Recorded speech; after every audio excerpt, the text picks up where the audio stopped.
दोस्तों, एक शहर था स्टालिनग्राड। 1942 में इस शहर पर हिटलर की नाजी आर्मी ने भरपूर हमला किया। हमलावर फौज को अपने गोला बारूद पर बड़ा नाज था, तो दूसरी तरफ इस शहर की हिफाजत करने वाली रशियन स्टालिन आर्मी भी इसे बचाने के लिए किसी भी हद तक जाने को तैयार थी। यूं ये सिर्फ दो शहरों की लड़ाई नहीं रही, बल्कि ये दो डिक्टेटर्स की अनाओं का टकराव बन गया। सो दोनों की अनाओं और सोल्जर्स के जज्बे में वो दास्तान रही कि दुनिया आज भी इससे पनाह मांगती है। इस पूराशान जंग ने स्टालिनग्राड को तारीख में अमर कर दिया, क्योंकि इंसानी तारीख में कभी किसी एक शहर की लड़ाई में 20 लाख से ज्यादा इंसान मारे गए या जख्मी नहीं हुए, लेकिन स्टालिनग्राड में हुए। कभी एक लड़ाई में, एक शहर की लड़ाई में 1000 तैयारे नहीं गिरे, मगर इस लड़ाई में गिरे। सेकंड वर्ल्ड वॉर की यह नाकाबिले फरामोश डिसाइसिव बैटल, फैसला कुन जंग क्यों लड़ी गई थी, फैसला इसका क्या हुआ।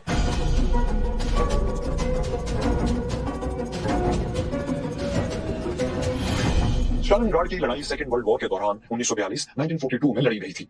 यह वो वक्त था जब सेकंड वर्ल्ड वॉर, दूसरी जंग अज़ीम को शुरू हुए 3 वर्ष के करीब हो चुके थे। यूरोप में हिटलर की नाजी जर्मनी के बड़े दुश्मन फ्रांस और बर्तानिया दोनों शिकस्त खा चुके थे।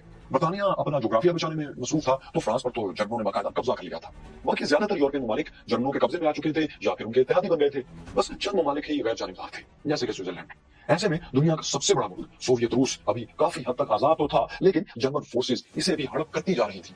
वो ऐसे कि हिटलर की फौज रशियन कैपिटल मॉस्को के करीब पहुंच चुकी थी। शुमाल मगरिब में, नॉर्थ वेस्ट में लेनिनग्राड उनके मुहासरे में था, और नीचे जनूब में, साउथ में यूक्रेन तक तमाम सोवियत इलाके जर्मनों के कब्जे में आ चुके थे।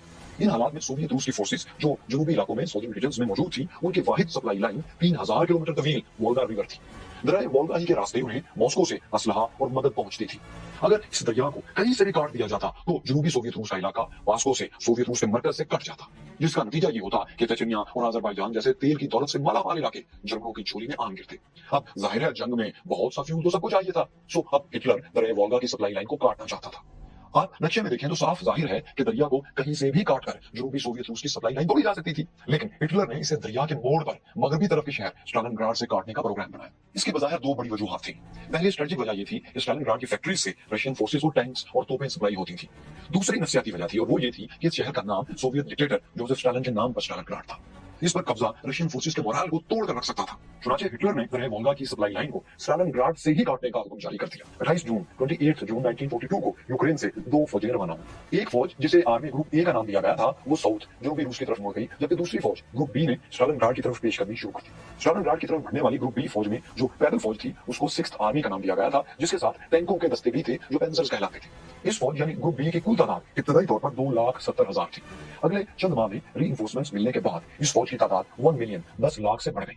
इस आर्मी में जर्मनी के इत्तेहादी इटालियंस, रोमेनियंस, हंगेरियन, ऑस्ट्रियन और क्रोशिया के फौजी दस्ते भी शामिल थे। अगर इनकी तादाद क्या थी ये बात वाज़ेह नहीं है, मगर रूसियों पर अटैक के लिए ये सारी मजमूई तादाद काफी थी। दूसरी तरफ स्टालिनग्राड में रूसी भी इस अटैक से गाफिल नहीं थे। वहां जर्मन अटैक से निपटने की पूरी तैयारियां हो रही थी। अब एक नजर दोस्तों इस शहर पर भी डालते हैं। स्टालिनग्राड शहर की लंबाई तकरीबन 32 किलोमीटर थी, 32 किलोमीटर, और आबादी 4 लाख के करीब। शहर के मगरब में दरिया डॉन था और मशरिक में द ग्रेट वोल्गा। यह शहर जनूबी और शुमाली 2 हिस्सों में तकसीम था। ज्यादातर फैक्ट्रियां शुमाली हिस्से में नॉर्दर्न साइड पर थी, दरमियान में बड़ा रेलवे स्टेशन था, और साउथ में, जनूब में ज्यादातर आबादी थी। रूसी फौज ने शहर को बचाने के लिए सबसे पहले तो ये किया कि अनाज का सबसे बड़ा जखीरा और जानवर दरिया वोल्गा के दूसरी तरफ मुंतकिल कर दिए, ताकि वो जर्मनों के हाथ न लग सके। लेकिन 4 लाख शहरी जिन्हें इस खुराक की जरूरत थी, उन्हें जबरदस्ती शहर में रोक लिया गया। सोवियत डिक्टेटर स्टालिन का ख्याल था कि आम शहरियों की मौजूदगी में उन्हें बचाने के लिए रशियन फौजी ज्यादा जोश खरोश से लड़ सकेंगे। फिर इस जंग में यह भी हुआ कि 16 बरस से 55 बरस के तमाम मर्दों खवातीन को फौजी सर्विस के लिए तलब कर लिया गया। खवातीन और बड़ी उम्र के बच्चों को हाथों में बेलचे थमाकर खंदकें खुदवाई गई, ताकि जर्मन टैंकों की पेशकदमी रोकी जा सके। इसके अलावा दरिया वोल्गा के किनारे पेट्रोल के जखीरों को महफूज बनाने के लिए नन्हे बच्चों से मुशक्कत की गई। चाइल्ड लेबर हुई, जो कि जंग अज़ीम में तकरीबन हर बड़े मुल्क ने किया। बच्चे स्ट्रेचर्स पर मिट्टी लेकर जाते और पेट्रोल के जखीरों के गिर्द हिफाजती दीवारें बनाते थे। इसके अलावा शहर में नस्ब एंटी एयरक्राफ्ट गन्स पर भी खवातीन को अपॉइंट किया गया, तैनात किया गया। शहर को नाकाबिले तस्खीर बनाने के लिए स्टालिन ने हुक्म जारी किया कि जो शख्स भी बंदूक उठा सकता है वो शहर के दिफा के लिए पहुंच जाए, जो भागेगा उसे गोली मार दी जाएगी। स्टालिनग्राड में रशियन आर्मी की तादाद शुरू में महज 1,87,000 थी, 1,87,000। ताहम मुल्क भर से फौजी दस्तों की मुसलसल आमद की वजह से यह तादाद लड़ाई के आखिर तक 11 लाख तक पहुंच गई थी, 1.1 मिलियन। इन्हीं रूसी तैयारियों के दौरान 23 अगस्त 23 अगस्त को जर्मन फौजें स्टालिनग्राड के शुमाल में दरिया वोल्गा के किनारे पहुंची, तो रूसी फौज के लिए ये कोई सरप्राइज नहीं था। वो इसके लिए भरपूर तैयार थे। लेकिन फिर जल्द ही आसमान में जर्मन तैयारी नमदार हुए और यह खूबसूरत शहर फना के रास्ते पर चल पड़ा।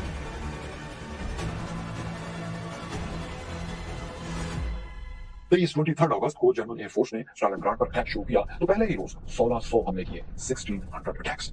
इन हमलों में जर्मन जहाजों से 1000 टन वजनी बम गिराए गए। इस बमबारी से शहर में बनी लकड़ी की तकरीबन हर इमारत जलकर खाकस्तर हो गई। कंक्रीट की इमारतें भी जमीन को सो रही थी। दरिया के किनारे पेट्रोल के गोदाम और बहुत सा दीगर इंफ्रास्ट्रक्चर भी तबाह हो चुका था। ये बमबारी खास तौर पर एंटी एयरक्राफ्ट गन्स चलाने वाली रूसी खवातीन के लिए, लड़कियों के लिए बहुत तकलीफ थी। वो ना तजर्बाकारी की वजह से दुश्मन के सिर्फ 3 तैयारे ही तबाह कर पाई। हाँ, कुछ खवातीन गनर्स ने ऐसी यादगार लड़ाई बहरहाल लड़ी जिसने पहली नाकामी का दाग काफी हद तक धो दिया और उनकी बहादुरी को इस जंग का एक यादगार वाकया बना दिया। यानी हुआ ये कि शहर के शुमाल मगरबी हिस्से नॉर्थ वेस्ट में एक मुकाम पर 37 एंटी एयरक्राफ्ट गन्स नस्ब थी, जिनका तमाम हमला खवातीन पर मुश्तमिल था। इन बहादुर रशियन खवातीन ने अपनी गन्स का रुख शहर की तरफ बढ़ने वाले जर्मन टैंकों की तरफ करके फायर खोल दिया। उधर से जर्मन टैंक भी आग उगलने लगे। कई घंटों तक लड़ाई जारी रही और जर्मनों को बहुत ज्यादा नुकसान पहुंचा, लेकिन आखिर में जर्मनों ने तमाम की तमाम 37 गन्स को तबाह कर दिया और खवातीन गनर्स या तो मारी गई या मोर्चों में जाकर छुप गई। लेकिन जैसे ही जर्मनों को यह हुआ कि उनका मुकाबला तो रूसी खवातीन से था, तो ये उनके लिए एक बड़ा सरप्राइज था। बहरहाल दोस्तों, जर्मनों ने शहर पर फिजाई हमलों का सिलसिला जारी रखा। अंदाजन सिर्फ एक हफ्ते के दौरान फिजाई हमलों में एयर स्ट्राइक्स में 40,000 शहरी मार दिए गए। शदीद बमबारी की वजह से आखिरकार 28 अगस्त को खवातीन, बच्चों और जख्मियों को कश्तियों के जरिए स्टालिनग्राड से निकाल कर ले जाया गया। लेकिन मर्द शहरियों को ये इजाजत नहीं दी गई। उन पर लाजिम था कि वो शहर के अंदर रहकर अपनी फौज की मदद करते रहे। इस दौरान जर्मन फौज शहर को घेरने में मसरूफ रही। 31 अगस्त तक जर्मन फौज शहर के जुनूब में भी दरिया वोल्गा के किनारे पर काबिज हो चुकी थी। मगरब की तरफ से भी उसके फौजी दस्ते पहुंच चुके थे। अब शहर 3 अतराफ से जर्मनों के घेरे में आ चुका था। सिर्फ मशरकी सिंध में दरिया से रूसियों को कोई ना कोई मदद मिल सकती थी, लेकिन ये रास्ता भी जर्मनों की फिजाई और जमीनी बमबारी की जद में था। यूं स्टालिनग्राड में मौजूद रूसी फौजें अमली तौर पर मैसूर होकर रह गई थी। शहर को घेरे में लेने के बाद 13 सितंबर को जर्मनों ने शहर के मुख्तलिफ हिस्सों में बाकायदा पेशकदमी शुरू कर दी। इन हमलों को भी जर्मन एयरफोर्स ही लीड कर रही थी। आप जरा फिजाई हमलों की शिद्दत पर खुद गौर करें। 16 से 25 सितंबर के दौरान यानी 9 दिन में स्टालिनग्राड पर 9,786 हमले किए गए, यानी 975 हमले रोजाना। जर्मन तैयारों की दहशत इतनी थी कि कोई रूसी तैयारा दिन में स्टालिनग्राड नहीं जा सकता था। रूसी तैयारे रात की तारीकी में होते थे और जर्मनों पर हल्की फुल्की बमबारी करके वापस भाग आते थे। यानी जर्मनों को स्टालिनग्राड के महाज पर मुकम्मल फिजाई बर्तरी हासिल थी। जर्मन एयरफोर्स से बचने के लिए रूसियों ने एक नई स्ट्रेटजी अपना ली, जिसे इंग्लिश में हगिंग द जर्मन्स कहा जाता है, यानी जर्मनों को गले लगाओ। इस स्ट्रेटजी का मतलब यह था कि रूसी फौजी जर्मनों के इतना करीब जाकर लड़ेंगे कि जर्मन तैयारों के पास बमबारी का ऑप्शन ही ना रहे। जाहिर है, ऐसे में अगर वो बमबारी करते हैं तो उनके अपने जर्मन सोल्जर भी तो मारे जाएंगे। सो इस स्ट्रेटजी के तहत रूसियों ने स्टालिनग्राड के एक एक घर और एक एक गली को मोर्चे में तब्दील कर दिया। जर्मन एक इमारत पर कब्जा करते तो रूसी दूसरी इमारत में पोजीशन ले लेते। जब जर्मन उस तरफ बढ़ते तो रूसी फौजी सीवरेज लाइंस और खंदकों के जरिए ट्रंचेस से होते हुए पहली वाली इमारत में वापस आ जाते, जिसकी वजह से जर्मनों को पलटकर एक बार फिर इसके लिए लड़ना पड़ता। चूहे बिल्ली के इस खेल से जर्मन इस बुरी तरह जिच हो गए थे कि वो इसे रैट वॉर या चूहों की जंग कहने लगे थे। जल्द ही इस रैट वॉर में नौबत यहां तक पहुंची कि तबाहशुदा इमारतों के एक एक कमरे के लिए जंग होने लगी। अब पोजीशंस भी इस तरह बताई जाने लगी थी कि फलां इमारत के किचन पर हमारा कब्जा हो गया है, बेडरूम के लिए लड़ाई लड़ी है, इसके लिए और ये चाहिए, जल्दी भेजें। बहरहाल हगिंग द जर्मन्स टेक्निक से दोस्तों रूसियों ने जर्मनों को इस हद तक जिच बहरहाल कर दिया कि वो किसी भी अहम टारगेट पर कब्जा बरकरार नहीं रख पा रहे थे।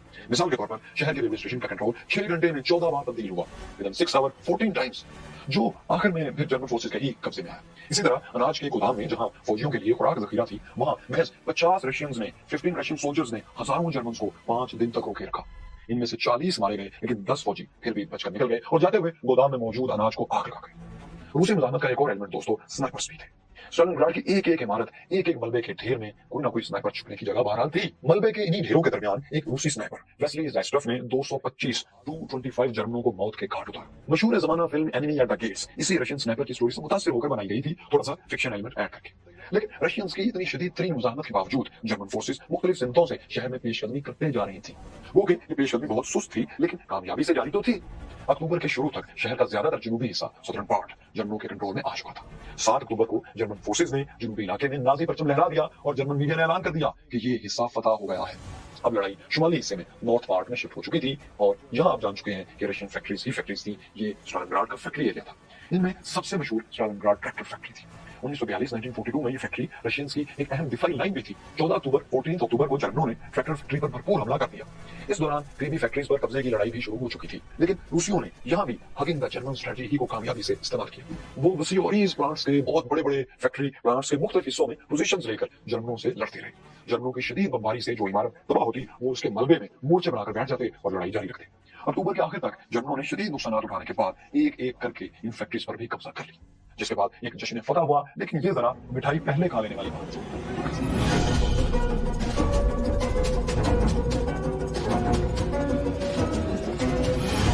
मर्क्यूरी सैनोज जब 1942 का महीना नवंबर शुरू हुआ तो शहर का 90% हिस्सा जर्मनों के कंट्रोल में आ चुका था।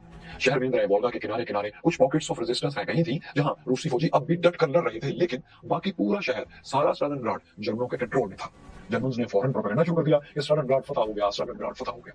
8 नवंबर को हिटलर ने जर्मनी के मरकजी शहर म्यूनिख में जश्न फतह मनाया, सेलिब्रेशंस की और मुबारकबादें वसूल की। लेकिन कामयाबी का ये जश्न कबल अज़ वक्त था, प्रीमेच्योर था। शहर अभी मुकम्मल तौर पर कहां फतह हुआ था, बल्कि इसके उलट ये था कि अब रूसियों का पलड़ा भारी होने का वक्त आ पहुंचा था। लाखों रूसी फौजी दरिया वोल्गा के मशरकी किनारे पर आन पहुंचे थे और जर्मनों पर बड़े हमले की तैयारी शुरू हो चुकी थी, यानी सोवियत फोर्सेस के लिए मदद आन पहुंची थी। इस इंतहाई क्रिटिकल मौके पर हिटलर ने 2 बहुत बड़े ब्लंडर किए, तारीखी गलतियां की, ऐसे ब्लंडर्स जिन्होंने जंग का पांसा ही पलट कर रख दिया। इनमें पहला ब्लंडर था अपनी फौज की एयर सपोर्ट को खत्म करना। आपने दोस्तों जान लिया है कि रूसियों के खिलाफ जर्मन्स का सबसे बड़ा हथियार उनकी एयरफोर्स ही थी। लेकिन अब जबकि रूसियों का जवाबी हमला बहुत करीब था, तो हिटलर ने अपने ज्यादातर तैयारों को, ज्यादातर फाइटर प्लेन्स को स्टालिनग्राड से शुमाली अफ्रीका, नॉर्थ अफ्रीका मुंतकिल करना शुरू कर दिया।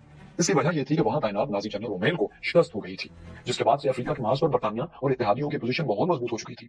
हिटलर ने शुमाली अफ्रीका में अपनी फोर्सेस की मदद के लिए स्टालिनग्राड का महाज खाली कर दिया, जिसके बाद स्टालिनग्राड में जर्मनों के पास एयर सपोर्ट के नाम पर सिर्फ 402 तैयारे रह गए थे, जो कि नाकाफी थे, ओनली 402।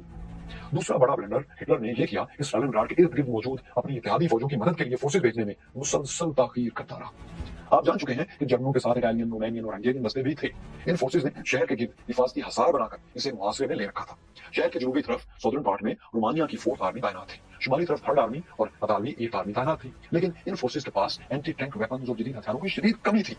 ये फोर्सेस दरिया वोल्गा के पार दुश्मन की तैयारियां देख रही थी। इन्होंने बार बार जर्मनों से मजीद हथियार और हुकूमत बेचने की, मदद और असलाह भेजने की दरख्वास्त की, लेकिन हिटलर ने इनकी कोई मदद फौरी नहीं की। फिर इत्तेहादी ही क्यों, खुद जर्मन कमांडर्स भी बहुत ज्यादा जानी नुकसानात और दुश्मन की भरपूर तैयारियों से परेशान थे। मौसम सरमा हालांकि कहर ढा रहा था, बर्फबारी हो रही थी और दर्जा हरारत -18 डिग्री सेंटीग्रेड -18 तक पहुंच चुका था, बल्कि इससे भी नीचे जा रहा था। जर्मन फोर्सेस के पास विंटर सीजन के मुताबिक ना तो कपड़े थे और ना दूसरा सामान था, बल्कि उनकी तो पूरी सप्लाई लाइन ही अब मुतासिर हो चुकी थी। इन हालात में जर्मन कमांडर्स ने एडोल्फ हिटलर से दरख्वास्त की कि वो स्टालिनग्राड खाली करके मगरिब में दरिया डॉन के किनारे डिफेंस लेने की इजाजत दे दें। लेकिन हिटलर की अना को पीछे हटने की जिल्लत गवारा नहीं थी। उसने सख्ती से इनकार कर दिया और यही इनकार उसे भी और उसकी फौज को भी बहुत महंगा पड़ा। 19 नवंबर 19 नवंबर रूसियों के बड़े जवाबी हमले का दिन था। अब उन्हें डिफेंस नहीं, अटैक करना था। ऑपरेशन यूरेनस के नाम से लॉन्च किए जाने वाले इस अटैक में 10 लाख रूसी फौजी शामिल थे, 1 मिलियन रशियन आर्मी। रशियंस ने 2 हिस्सों में, नॉर्थ और साउथ की तरफ से, शुमाल और जनूब से पेशकदमी की। रशियन फोर्सेस दरिया वोल्गा को अबूर करके रोमानियन पोजीशंस पर टूट पड़े। रूसियों की तूफानी पेशकदमी के सामने रोमानियन फौजी दस्ते चंद रोज में ढेर हो गए, तो दोनों रूसी फौजें रास्ते की हर मुजाहमत को कुचलते हुए स्टालिनग्राड के मगरिब में कालाज के कस्बे में इकट्ठी हो गई। महज 3 रोज के अंदर स्टालिनग्राड रूसियों के मुहासरे में आ गया था। अब कम से कम 3 लाख जर्मन्स और उनके इत्तेहादी फौजी शहर में ट्रैप हो चुके थे। इनमें हजारों की तादाद में वो रूसी शहरी भी शामिल थे जिन्हें जर्मनों ने कैदी बनाकर अपनी फौज में शामिल कर लिया था। जर्मन उन्हें हिवीज कहते थे, यानी वॉलंटियर्स। अब दोस्तों, जर्मन फौज अपनी इत्तेहादियों समेत स्टालिनग्राड में ट्रैप हो चुकी थी, यानी मुहासरा करने वाले अब खुद मुहासरे में थे। लेकिन इस मौके पर भी इस फौज के पास एक आखिरी चांस था कि वो दुश्मन का घेरा तंग होने से पहले पहले शहर से निकल भागे। ऐसा मुमकिन भी था, लेकिन इस मौके पर हिटलर ने एक और ब्लंडर कर दिया। उसने फंसी हुई अपनी जर्मन फौज के कमांडर वॉलस को पैगाम भेजा कि घेरा तोड़कर निकलने की कोशिश न करना, मैं इमदादी फौज, मैं कुमक, मैं हेल्प भेज कर तुम्हें बचा लूंगा। जर्मन कमांडर ने हिटलर का हुक्म मान लिया और यूं अपनी फौज की तबाही पर आखिरी मोहर लगा दी। हिटलर ने अपने एक फील्ड मार्शल मिन्स्टाइन की कमान में एक इमदादी फौज, यानी मददगार फौज, यूक्रेन की तरफ से स्टालिनग्राड की तरफ रवाना कर दी। इस फोर्स को आर्मी ग्रुप डाउन का नाम दिया गया। इस फोर्स ने विंटर स्टॉर्म के कोड नेम से स्टालिनग्राड की तरफ पेशकदमी शुरू की और रिलीफ ऑपरेशन शुरू किया। जर्मनों का मंसूबा यह था कि स्टालिनग्राड का घेरा तोड़ने के बाद वो शहर और दरिया वोल्गा के किनारे अपनी पोजीशंस बरकरार रखेंगे। तमाम रशियंस ने तेजी से हरकत की और जर्मन रिलीफ फोर्स का रास्ता रोक लिया। स्टालिनग्राड से 48 किलोमीटर दूर विंटर स्टॉर्म थम गया और मैसूर ट्रैप जर्मन्स को बचाने की यह वाहिद कोशिश नाकाम हो गई। इस दौरान चंद जर्मन तैयारे स्टालिनग्राड में इमदादी सामान पहुंचाते रहे, लेकिन यह सामान मिकदार में बहुत थोड़ा था। मैसूर जर्मन फौज को रोजाना कम से कम 700 टन खुराक और दूसरा सामान चाहिए था। जर्मन एयरफोर्स ने पहले 500 टन और फिर 300 टन रोजाना सामान पहुंचाने की हामी भर ली, लेकिन जर्मन फिजाइया पहले पूरे हफ्ते में 7 दिन में सिर्फ 350 टन सामान ही डिलीवर कर पाई, यानी 300 टन रोजाना के बजाय 7 रोज में कुल 350 टन। इसमें भी खुराक सिर्फ 14 टन थी, बाकी तो फ्यूल वगैरह जैसी चीजें थी। जर्मनों के लिए आइंदा हफ्तों में भी यही सूरत हाल थी और ये कुछ बेहतर होती नजर नहीं आ रही थी। नाजी यानी जर्मन एयरफोर्स की इस नाकामी की कई वजूहत थी।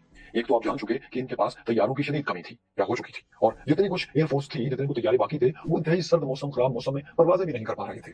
लेकिन एक दूसरी वजह भी थी, वो ये कि रूसी तैयारियां जर्मन बेसिस पर अब तबाहकुन हमले कर रहे थे और बचे कुछ जर्मन तैयारों को उड़ा रहे थे। आप देखें कि 18 जनवरी को रूसियों ने एक जर्मन एयरबेस पर 50 तैयारे तबाह कर दिए।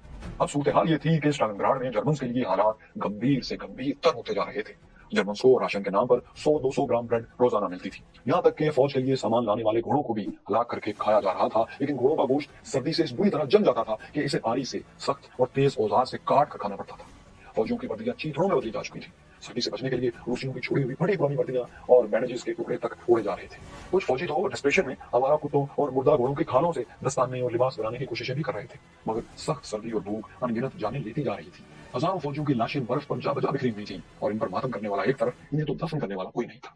दूसरी तरफ जर्मनों का मुआवजा करने वाले रूसी फौजी बिल्कुल रिलैक्स थे। उनके पास सर्दियों से बचने का सामान भी था और सलाह भी था। वो जर्मनों पर फायरिंग कम करते थे और उन्हें टॉन्ट, शर्मिंदा और परेशान ज्यादा करते थे ताकि वो घबरा कर हथियार डालते। जर्मनों को ज़हनी अजियत पहुंचाने के लिए उनके पोजीशन के करीब हिटलर के पुतले नस्ब कर दिए जाते थे। इन हिटलर के पुतलों के गले में एक कार्ड लटकाया जाता था जिस पर लिखा होता था, मुझ पर फायर करो। हर पुतले के अंदर 2 ग्रेनेड भी रूसियों ने छिपा रखे थे कि अगर कोई जर्मन इस पुतले को हटाना चाहे तो हटाते वक्त पुतला धमाके से फट जाए। रूसियों ने एक और काम यह किया कि जर्मन पोजीशन के करीब लाउड स्पीकर नस्ब कर दिए। इन स्पीकर से मुसलसल उदास म्यूजिक बजाया जाता और वक्फे वक्फे से ऐसे पैगाम नशर किए जाते जिनसे जर्मन का मोरल डाउन होने का इम्कान। दिसंबर और जनवरी के 2 महीने जर्मनों ने इसी नाकाबिले प्यार अजियत में गुजारे, लेकिन हिटलर अब भी सरेंडर पर तैयार नहीं था। 30 जनवरी को हिटलर ने मैसूर फौज के कमांडर जनरल पॉल्स को फील्ड मार्शल के रैंक पर प्रमोट कर दिया। हिटलर का ख्याल था कि इस रैंक के नाजी अफसर ने कभी हथियार नहीं डाले, लेकिन जर्मन फोर्सेस की जमीनी पोजीशन इतनी खराब हो चुकी थी, लाखों की तादाद में लाशें गिर चुकी थी, ऐसे में ओहदे भला क्या बेचते थे। फील्ड मार्शल के पास में कुछ भी नहीं था। सो 31 जनवरी 31 जनवरी को नए नए जर्मन फील्ड मार्शल सीधे रूसी फौज के हेडक्वार्टर पहुंचे। रास्ते में हर दूसरे कदम पर उनके अपने साथियों की लाशें बिखरी पड़ी थी। उनको क्रॉस करते हुए वो रूसी कैंप में आए और सरेंडर कर दिया, हथियार डाल दिए। 2 फरवरी को उनके हुक्म पर शहर में मौजूद तमाम जर्मन फौजी हाथ उठाए, अपनी अपनी नागाहों से बाहर निकल आए और खुद को रूसियों के हवाले करने लगे। घेरे में आए 2 लाख जर्मन फौजियों में से बमुश्किल 91,000 जर्मन और बहुत थोड़ी तादाद में इत्तेहादी जिंदा बचे थे। बाकी सर्दी से या फायरिंग से मारे जा चुके थे। हथियार डालने वालों को रूसी कैंपों में मुंतकिल कर दिया गया। लेकिन सितम ज़रीफ़ी देखिए कि 1 लाख के करीब जाने बचाने के लिए हथियार डालने वाले गिरफ्तार जर्मन में से महज 6,000 ही जिंदा बचकर जर्मनी वापस आए। बाकी सब उन्हीं कैंपों में दम तोड़ गए। स्टालिनग्राड की लड़ाई में जर्मन और उनके इत्तेहादी जो एक्सिस पावर्स कहलाते थे, उनके 6.5 लाख से 7.5 लाख तक फौजी हलाक और जख्मी हुए। लेकिन दूसरी तरफ रूसी फौज जो कि डिफेंस पर थी शुरू में, उनका नुकसान बहुत ज्यादा था। उनके 11,28,000 से ज्यादा फौजी हलाक या जख्मी हुए, यानी 1.1 मिलियन से ज्यादा। इन नुकसानों के बावजूद ये जंग रूस ने बहरहाल जीत ली थी और ये स्टालिनग्राड की फतह एक फैसलाकुन विक्ट्री थी। इसकी वजह से हिटलर को जनूबी रूस में लड़ने वाली उस फोर्स को भी वापस बुलाना पड़ा जिसे तेल के कुओं पर कब्जे के लिए भेजा गया था, यानी आर्मी ग्रुप ए। स्टालिनग्राड में हथियार डालने के बाद सोवियत रूस में जर्मनों को एक के बाद एक महाज पर मुंह की खाना पड़ रही थी, क्योंकि अब उनकी फौज मोमेंटम खो चुकी थी और रशियन आर्मी मोमेंटम हासिल कर चुकी थी। हथियार डालने के महज 2.25 वर्ष बाद हिटलर ने खुदकुशी कर ली और जर्मन नाजी एम्पायर खत्म हो गया। ये जापानी एडमिरल यामामोटो हैं। इन्हें जापानी बहरिया के अजीम तरीन कमांडर्स में से एक समझा जाता है। नौजवानी में इन्होंने रूसियों के खिलाफ एक लेजेंडरी जंग the battle of Tsushima straits लड़ी थी। 1905 में लड़ी गई इस जंग में यामामोटो बुरी तरह जख्मी हुए और उनके हाथ की 2 उंगलियां भी काटना पड़ी। द बैटल ऑफ त्सुशिमा में जापानियों को फैसलाकुन फतह मिली थी और रूसी बेड़ा बुरी तरह तबाह कर दिया गया था। इस फतह के 36 वर्ष बाद 36 ईयर बाद बूढ़े यामामोटो अब जापानीज नेवी के एडमिरल बन चुके थे और जंगे अजीम दोम का दूसरी वर्ल्ड वॉर का दौर चल रहा था। इस उम्र में उन्हें अमेरिका की एक अहम तरीन नेवल बेस पर्ल हार्बर पर हमले का मिशन सौंपा गया। एक ऐसा मिशन जिसमें नाकामी का मतलब जापानी अंपायर का खात्मा था और कामयाबी का मतलब इंपीरियल जापान को नई जिंदगी में जाना था। आखिर पैसिफिक ओशन में बहरुल काहिल में एक न्यूट्रल कंट्री अमेरिका की अहम तरीन बेस जापानियों का निशाना क्यों थी? इस ऑपरेशन ने जापानियों को बचाया या फिर गुलाम बना दिया?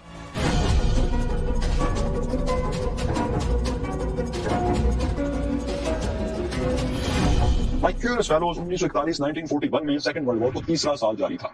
एक तरफ जर्मनी और इटली थे, जबकि उनके मुकाबले में बर्तानिया, फ्रांस और नीदरलैंड लड़ रहे थे। अमेरिका उस वक्त तक इस जंग में सेकंड वर्ल्ड वॉर में किसी के साथ नहीं था। वो गैर जानबदार न्यूट्रल था।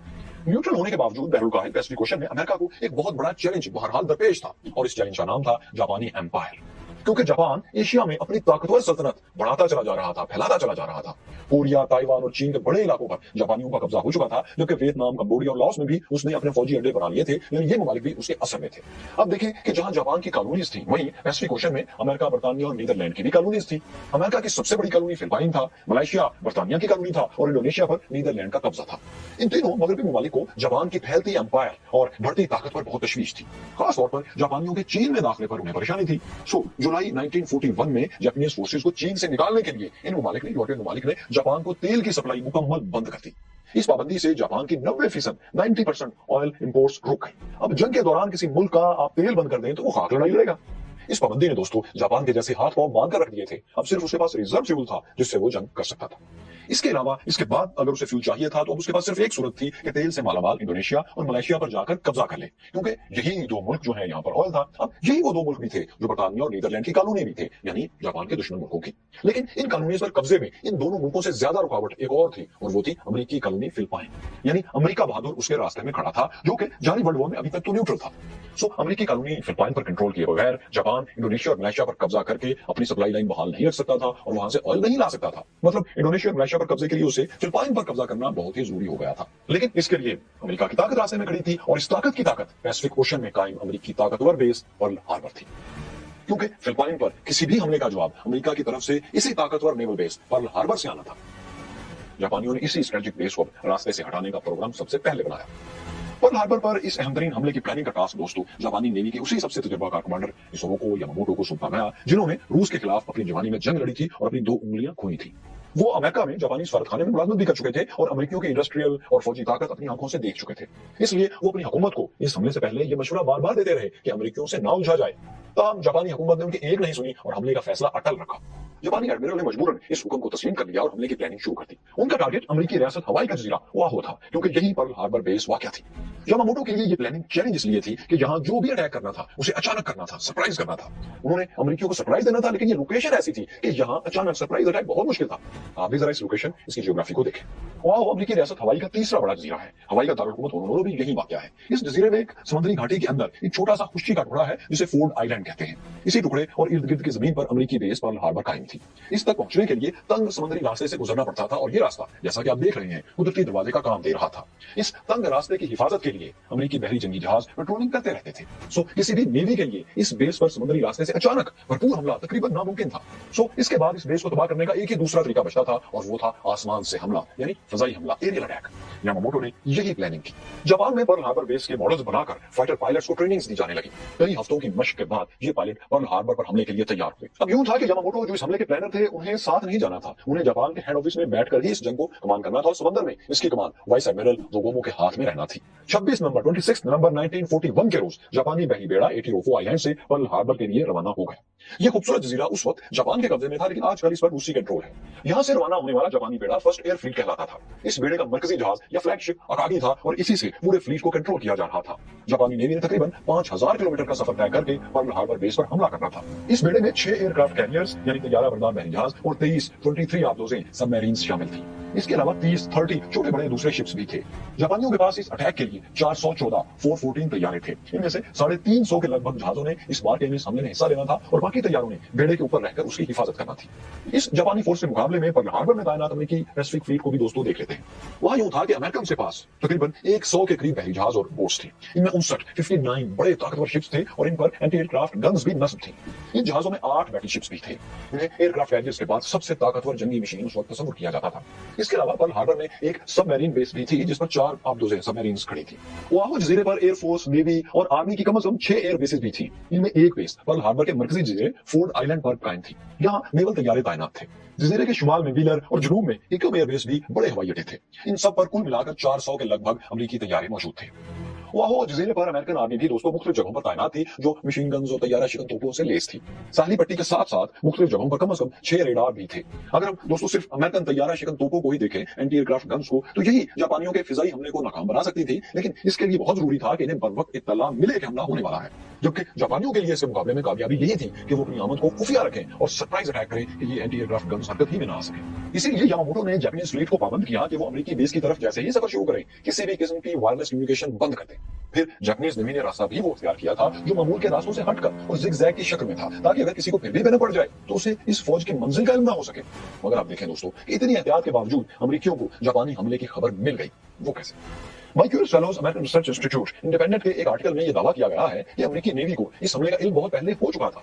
वो ऐसे कि जापानी नेवी के वायरलेस कम्युनिकेशन बंद करने से पहले, जब अभी यामामोटो अपनी फौज से वायरलेस से राब्ते में थे, उस वक्त के तरह CAT-3 पैगाम अमेरिकन ने पकड़ लिए थे। इसी तरह 25 नवंबर को यामामोटो ने बेड़े को हवाई पर हमले का जब हुक्म दिया तो यह मैसेज भी अमेरिकी नेवी के पास पहुंच चुका था। फिर इसके अलावा भी अमेरिकी इंटेलिजेंस वाशिंगटन में जापानी सफारतखाने की गुफ्तगू भी टेप कर रही थी। तो टोक्यो से जापानी सफारतखाने को जब ये इत्तला भेजी गई कि जापान अमेरिका के खिलाफ कोई बड़ी कार्रवाई करने जा रहा है, तो सफारतखाना उसके मुताबिक अपने आप को तैयार कर रखे। सो ये इंटेलिजेंस भी अमेरिकियों के पास थी। हद तो यह है दोस्तों कि मुमकिन जापानी हमले की खबरें अमेरिकी अखबारात में भी शाया होने लगी थी। रियासत हवाई से शाया होने वाले एक अखबार हिलो ट्रिब्यून हेराल्ड ने 30 नवंबर को यह खबर शाया कर दी थी कि जापान वीकेंड पर हमलावर हो सकता है, यानी अगले एतवार 7 दिसंबर को हमला हो सकता है। यह अखबार में छप चुका था। मतलब अमेरिका के पास पर्ल हार्बर पर हमले की पेशगी वार्निंग्स की बहुतात हो चुकी थी, लेकिन इस सारी मालूमात पर कोई हंगामी एक्शन अमेरिका की तरफ से नजर नहीं आया। कहने को तो अमेरिकन नेवी ने पैसिफिक ओशन में तमाम बहरी अड्डों को अलर्ट वार्निंग्स भेज दी थी, लेकिन ये वार्निंग्स बहुत रस्मी सी थी, गैर संजीदा किस्म के थी, इसी अंदाज में भेजी गई थी। मिसाल के तौर पर पर्ल हार्बर को वायरलेस पर फौरी अलर्ट किया जा सकता था, लेकिन वाशिंगटन से जो वार्निंग भेजी गई वो एक लेटर था जिस पर अर्जेंट तक नहीं लिखा गया था, इसलिए ये वार्निंग लेटर हमला शुरू होने के बहुत बाद पहुंचा। इन्हीं सब हकायक ने फिर इस कॉन्स्पिरेसी थ्योरी को जन्म दे दिया कि American president Franklin D Roosevelt इस हमले के बारे में आगाह थे। ऐसा तस्वुर किया गया कि मुमकिन तौर पर अमेरिकी इंटेलिजेंस ने इतनी अहम मालूमात, इतनी इंपॉर्टेंट इंफॉर्मेशन सदर से जरूर शेयर कर दी होंगी, लेकिन सदर ने मुबैना तौर पर जानबूझकर इस हमले को रोकने के लिए कोई कदम नहीं उठाया, क्योंकि वो खुद दूसरी जंग अजीम में सेकंड वर्ल्ड वॉर में कूदने का बहाना तलाश कर रहे थे। मगर दोस्तों ये अंदाजे ही हैं। ज्यादातर जंग अजीम के एक्सपर्ट्स, सेकंड वर्ल्ड वॉर के एक्सपर्ट्स जो हैं, वो ये मानते हैं कि अमेरिकी सदर अपनी बेस पर हमले की खबर को खुफिया रखने की कोई साजिश नहीं कर रहे थे। लेकिन फिर सवाल यह है कि अमेरिकी हुकूमत ने इतनी अहम इंटेलिजेंस मालूमात के बावजूद कोई ठोस कदम क्यों नहीं उठाया? यह सवाल आज तक पूछा जाता है, लेकिन इसका कोई तशफ़ी जवाब किसी के पास नहीं है। ऐसा लगता है कि जंग में रोज रोज के अलर्ट्स और अलार्म्स और वार्निंग्स को अब मुतलका अफसरान ने मामूल के तौर पर लेना शुरू कर दिया था, क्योंकि बहुत सी वार्निंग्स के बाद कुछ भी नहीं होता था। यानी एक नेग्लिजेंस या एक लापरवाही का मामला था, ज्यादा से ज्यादा साजिश नहीं थी। तो खैर दोस्तों, पर्ल हार्बर पर हमले की फौरी इत्तला अमेरिकन बेड़े को नहीं पहुंची, मगर 7 दिसंबर की सुबह सूरज निकलने से पहले जापानी बेड़ा पहुंचा। ओआहू जजीरे की पर्ल हार्बर बेस से 370 किलोमीटर दूर शुमाल में जापानी बेड़ा पूरी तैयारी के साथ मौजूद था। अटैक बस शुरू ही हुआ चाहता था।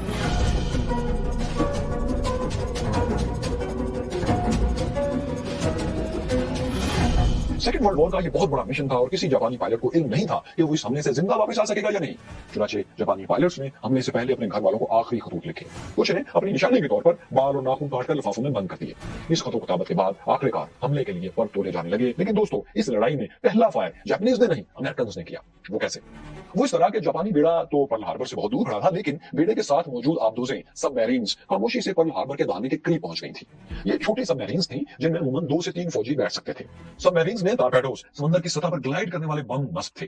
जापानीज सबमरीन्स ने जजीरे के पास गश्त करने वाले अमेरिकी जहाजों को चकमा देकर बंदरगाह में दाखिल होना था, फिर दुश्मन जहाजों को करीब से फायर करके तबाह कर देना था। लेकिन हुआ यह कि अमेरिकी जहाज यूएसएस वॉर्ड ने एक जापानी आबदोज को, जो कि पानी की सतह पर आ गई थी, देख लिया।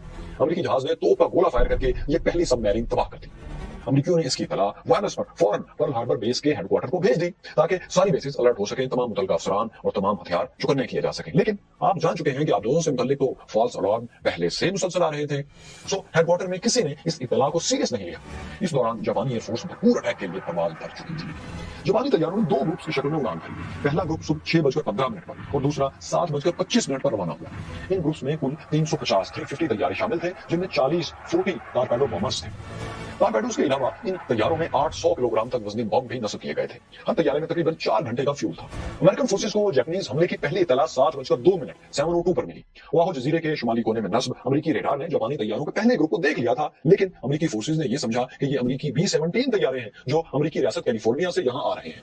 पर्ल हार्बर बेस को इन तैयारों की आमद के पहले से इत्तला दी जा चुकी थी, इसलिए अमेरिकन कमांडर्स तमीज नहीं कर सके कि ये कौन से तैयारे हैं, दोस्त हैं या दुश्मन हैं। अगले 50 मिनट में जापानी तैयारों का पहला ग्रुप ओआहू जजीरे पर पहुंच गया। 7:53 7:53 पर तमाम जापानी तैयारों को वायरलेस पर पैगाम दे दिया गया, टोरा टोरा टोरा, tiger tiger tiger.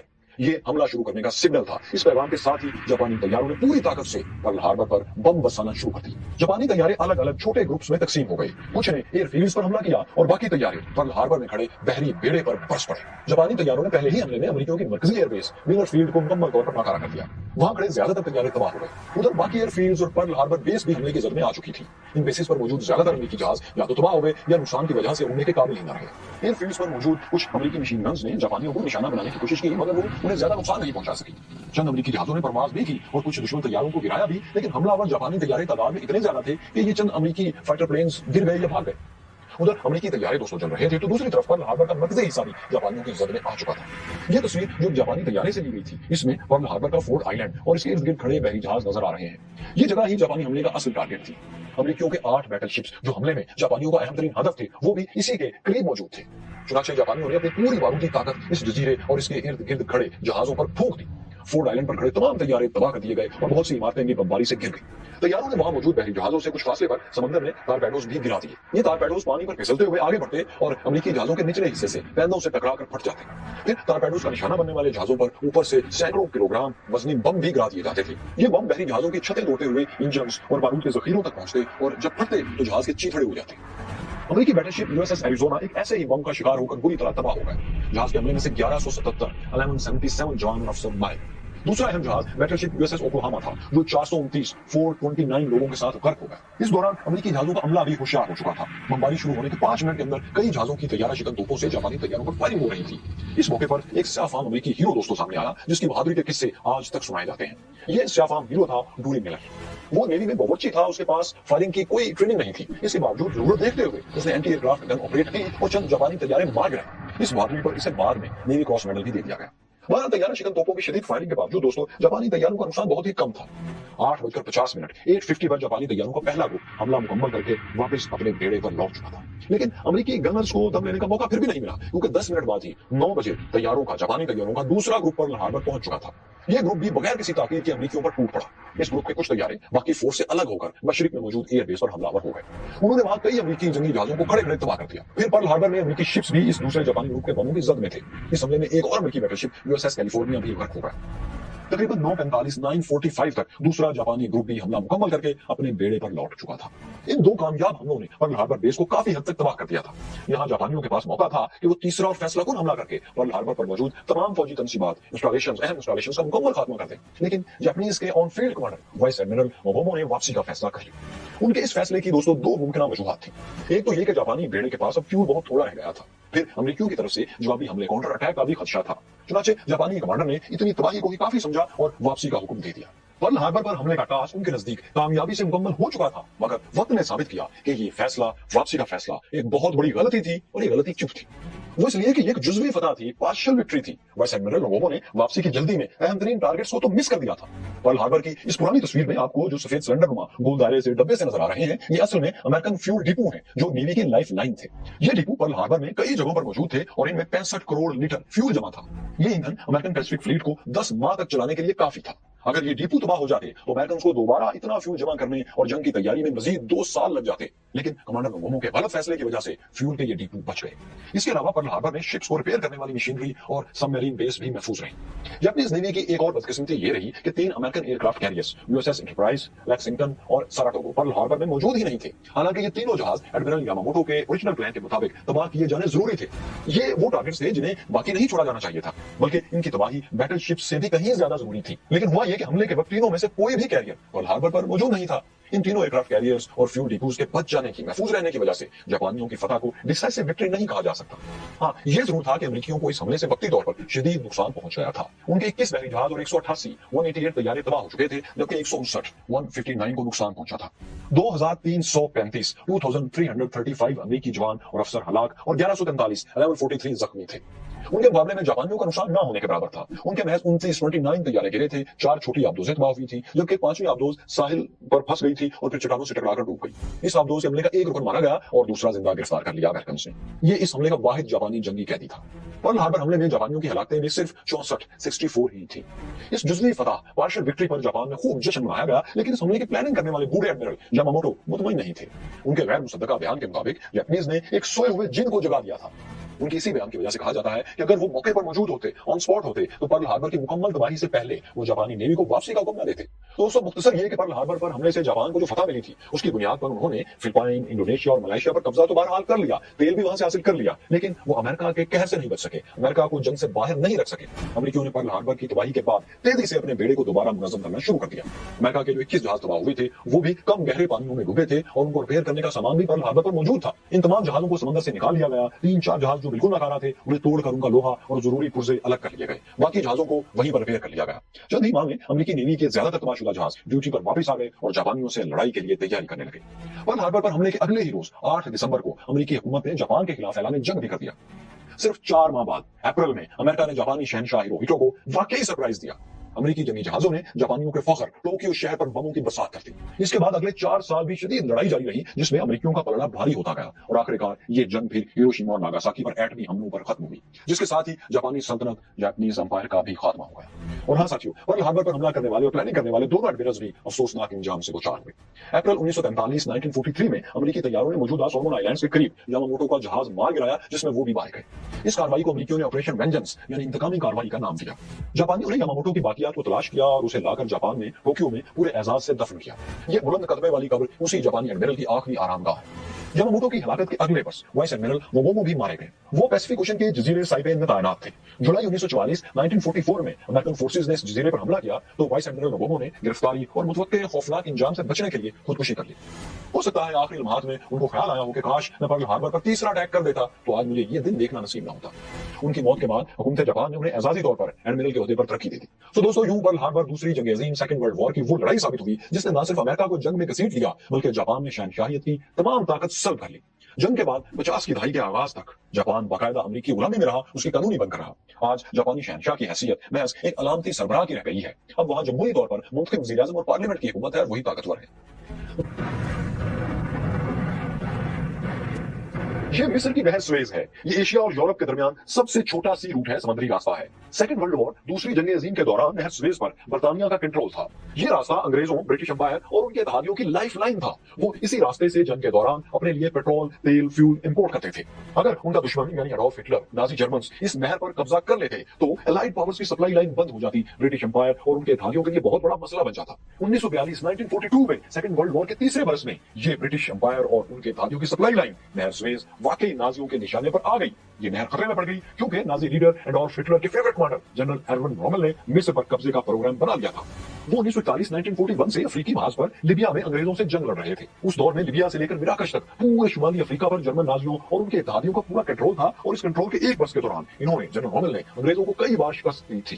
General Rommel की होशियारी और चालाकी की वजह से उनके दुश्मन उन्हें डेजर्ट फॉक्स, सहराई लोमड़ी कहा करते थे।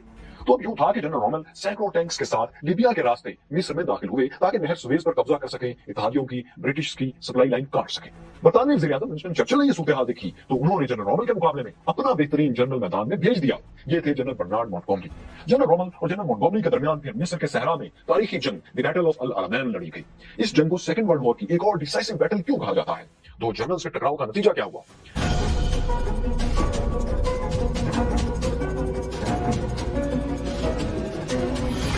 शुमाली अफ्रीका में बहरा रोम के किनारे एक छोटा सा कस्बा अल अलामैन है, यानी दो झंडों वाला, दो अलम वाला कस्बा। ये मिस्री दारुल हुकूमत काहिरा से 250 किलोमीटर और नहर सुएज से 400 किलोमीटर दूरी पर वाक़या है। इस कस्बे के करीब सेकंड वर्ल्ड वॉर की वो फैसलाकुन बैटल लड़ी गई जिसे उसी के नाम पर आप जानते हैं, बैटल ऑफ अल अलामैन कहा जाता है। मिस्र में तैनात बरतानवी कमांडर ने अल अलामैन के करीब ही दिफाई पोजीशन ली हुई थी ताकि लिबिया की तरफ से आने वाले जनरल रोमेल को नहर सुएज तक पहुंचने से रोका जा सके, सप्लाई लाइन काटने से रोका जा सके। क्योंकि दिफाई लिहाज से ये एक आइडियल जगह थी। वो इसलिए कि इसके जनूब में साउथ में अलकतारा डिप्रेशन का इलाका था, जहां नमकीन झीलें थी, दलदली रेत और ऊंचे नीचे ऐसे रास्ते थे जिन पर टैंक्स और फौजी गाड़ियां नहीं दौड़ सकती थी। अलकतारा डिप्रेशन और अल अलामैन कस्बे के दरमियान सिर्फ 200-250 किलोमीटर की एक खाली जगह सी पट्टी सी थी। इस जगह डिफेंस लेने का फायदा ये था जहां उन्होंने ले रखा था कि नाजी जनरल रोमेल अपने टैंकों को फैलाकर उन्हें घेर नहीं सकते थे, जबकि ब्रिटिश फोर्सेस आसानी अपनी पूरी फायर पावर को इस छोटी सी फ्रंट लाइन पर जमा करके दुश्मन को टफ टाइम दे सकती थी यहीं खड़े खड़े। जनरल रोमेल इस पोजीशन को बाईपास में नहीं कर सकते थे। इसकी एक वजह तो ये थी कि यही जगह थी जो नहर सुएज तक पहुंचने का करीब तरीन रास्ता था। दूसरी वजह यह थी कि अगर वो अलकतारा डिप्रेशन के गिर्द चक्कर काट कर भी आगे बढ़ने की कोशिश करते तो इसमें बहुत ज्यादा वक्त लगता, और वक्त ही तो जनरल रोमेल के पास नहीं था। नाजी कमांडर के पास इंटेलिजेंस इतलात थी कि सितंबर में बरतानवी फौज को बहुत ज्यादा कुमक और सप्लाईज मिलने वाली हैं और फौजी उनके पास आने वाले हैं। इसके मुकाबले में जर्मन्स और उनके इत्तेहादी शदीद मुश्किलात का पहले से शिकार थे। जर्मनी से आने वाले ज्यादातर सप्लाई जहाज जो आते थे उनको ब्रिटिश नेवी या एयरफोर्स रास्ते में ही तबाह कर दिया करती थी। ये इसलिए होता था कि ब्रिटिश इंटेलिजेंस जर्मन्स की सारी मिलिट्री कम्युनिकेशंस पकड़ रही थी, उसे डीकोड कर रही थी, उसे पढ़ रही थी। इसी कम्युनिकेशन की वजह से इत्तेहादी फोर्सेस को जर्मनों की मदद के लिए पहुंचने वाले जहाजों का पूरा शेड्यूल मालूम हो जाता था। सो उनके लिए बहुत आसान था कि जैसे ही वो पहुंचे ये उन्हें निशाना बनाकर खत्म करते। सो जनरल रोमेल के पास ये लग्जरी नहीं थी कि वो कमक भी मुसलसल हासिल करें और मदद भी मुसलसल जर्मनी से हासिल करते रहे। फिर मिस्र में नाजी जर्मन फोर्सेस के पास अपने पास जो थे खुराक, असलहा और खासतौर पर फ्यूल की बहुत ज्यादा कमी हो चुकी थी, जबकि इसके मुकाबले में बरतानवी अफवाज को नहर सुएज के रास्ते वेपन्स की और फ्यूल की भरपूर सप्लाई जारी थी और उनकी पोजीशन मजबूत होती जा रही थी। हत्ता कि अमेरिका जो कि एक वर्ष पहले 1941 में सेकंड वर्ल्ड वॉर का हिस्सा बना था, वो भी ब्रिटिश को, उनके इत्तेहादियों को टैंक्स भेज रहा था। इन हालात में जनरल रोमेल ने अल अलामैन के रास्ते ही फौरी हमले का फैसला किया। जुलाई 1942 में डेजर्ट फॉक्स ने एक भरपूर अटैक कर भी दिया, लेकिन तकरीबन एक महीना जंग के बावजूद दोनों फौजों में कोई भी आगे नहीं बढ़ सका, पेशकदमी नहीं हो सकी, स्टेलमेट हो गए। अगले माह अगस्त में जनरल मोंटगोमरी मिस्र पहुंच गए और ब्रिटिश आर्मी की कमान उन्होंने अब संभाल ली। इधर जनरल रोमेल एक और हमले के लिए डेस्परेट हो रहे थे ताकि ब्रिटिश फोर्सेस को बड़ी सप्लाई मिलने से पहले पहले काहिरा फतह कर लें या नहर सुएज के करीब पहुंच जाएं। उनकी जल्दबाजी की एक और वजह भी थी, वो थी जनरल रोमेल की बीमारी। डेजर्ट फॉक्स का ब्लड प्रेशर मुसलसल गिर रहा था, मैदा बुरी तरह खराब था और उन पर बेहोशी के दौरे भी पड़ते रहते थे। इन हालात में उनके पास फौरी हमला करने के अलावा कोई चारा नहीं था, चुनाचे उन्होंने जल्दी में एक और अटैक किया।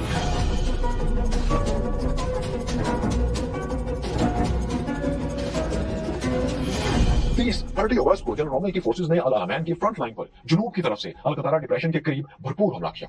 वो यहां से दुश्मन की दिफाई लाइन तोड़कर शुमाल में अल अलामैन पहुंचना चाहते थे। जनरल रोमेल ने भले अचानक हमला किया था, लेकिन जनरल मोंटगोमरी के लिए ये कोई सरप्राइज अटैक नहीं था। उन्हें डेजर्ट फॉक्स के जंगी प्लान की इंटेलिजेंस रिपोर्ट्स पहले से मिल चुकी थी। उन्होंने फौरी तौर पर अल अलामैन के जुनूब में एक छोटे से पहाड़ी सिलसिले जिसे अल मुनहरफा कहते थे, उसके साथ दिफाई पोजीशन ली। उन्होंने अपनी फोर्सेस को इस पहाड़ी के गिर्द फैला दिया। जब जर्मन टैंक्स अल मुनहरफा की तरफ बढ़े तो उन पर तोपखाने की शदीद बमबारी शुरू कर दी गई।